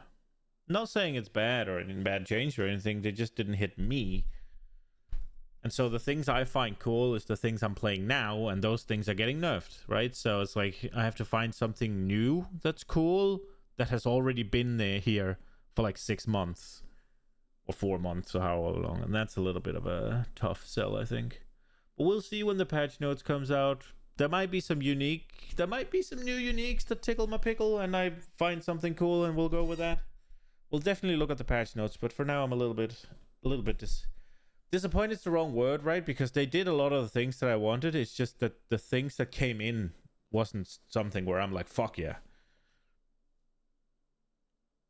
Just from a flavor standpoint. It's not that it's bad or anything, it's just that it's not for me.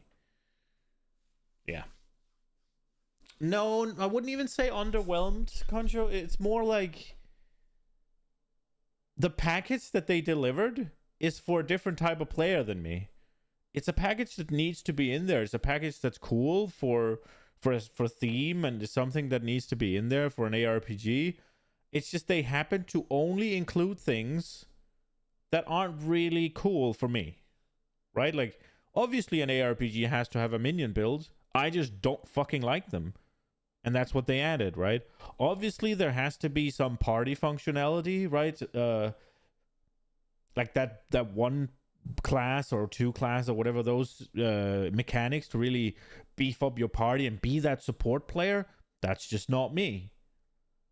And then there's the warrior, which is just kind of slow and throttling along, and I didn't think it was all that cool.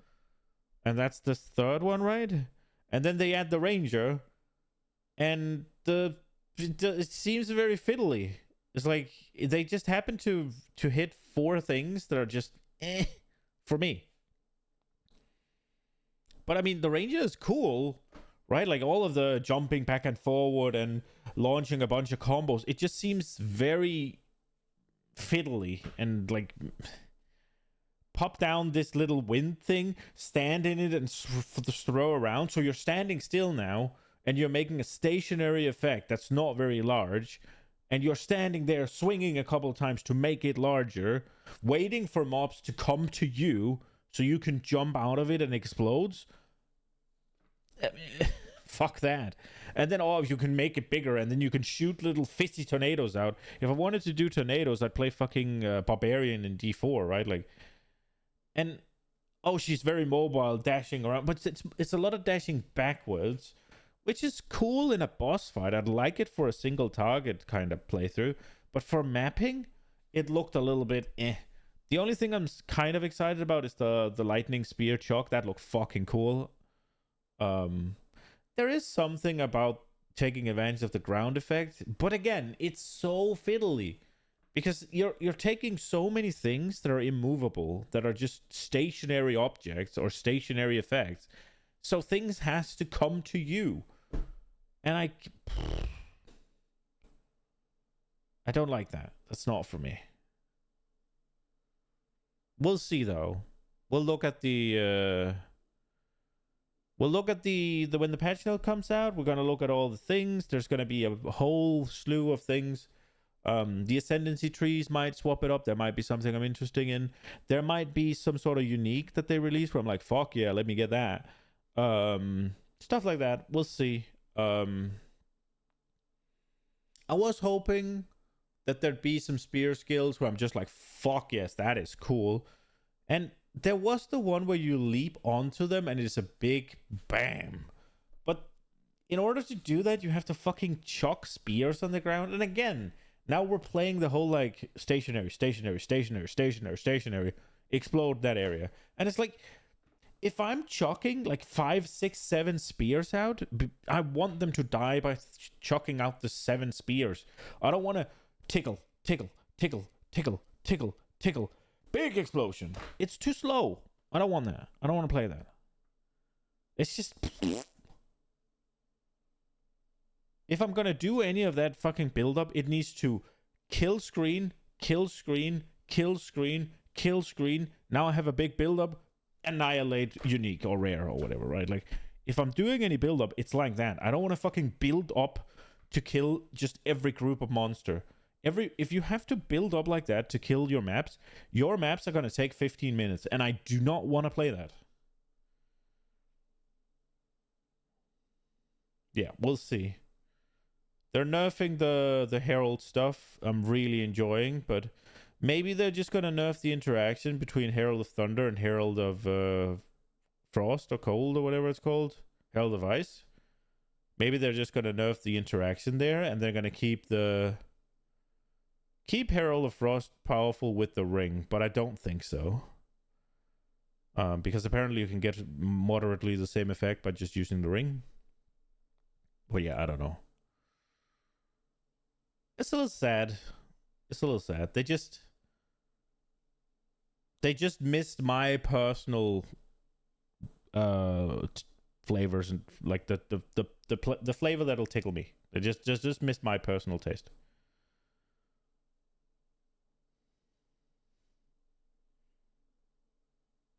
Yeah. I'm gonna go to bed though. I hope you enjoyed this little thing. I'll be back tomorrow. More Valheim, 10 to 16. PoE 2 patch is next week sometime, and there'll be patch notes during next week, I'm guessing. So we'll look at that whenever it comes out. But yeah. Yeah. Good night, guys.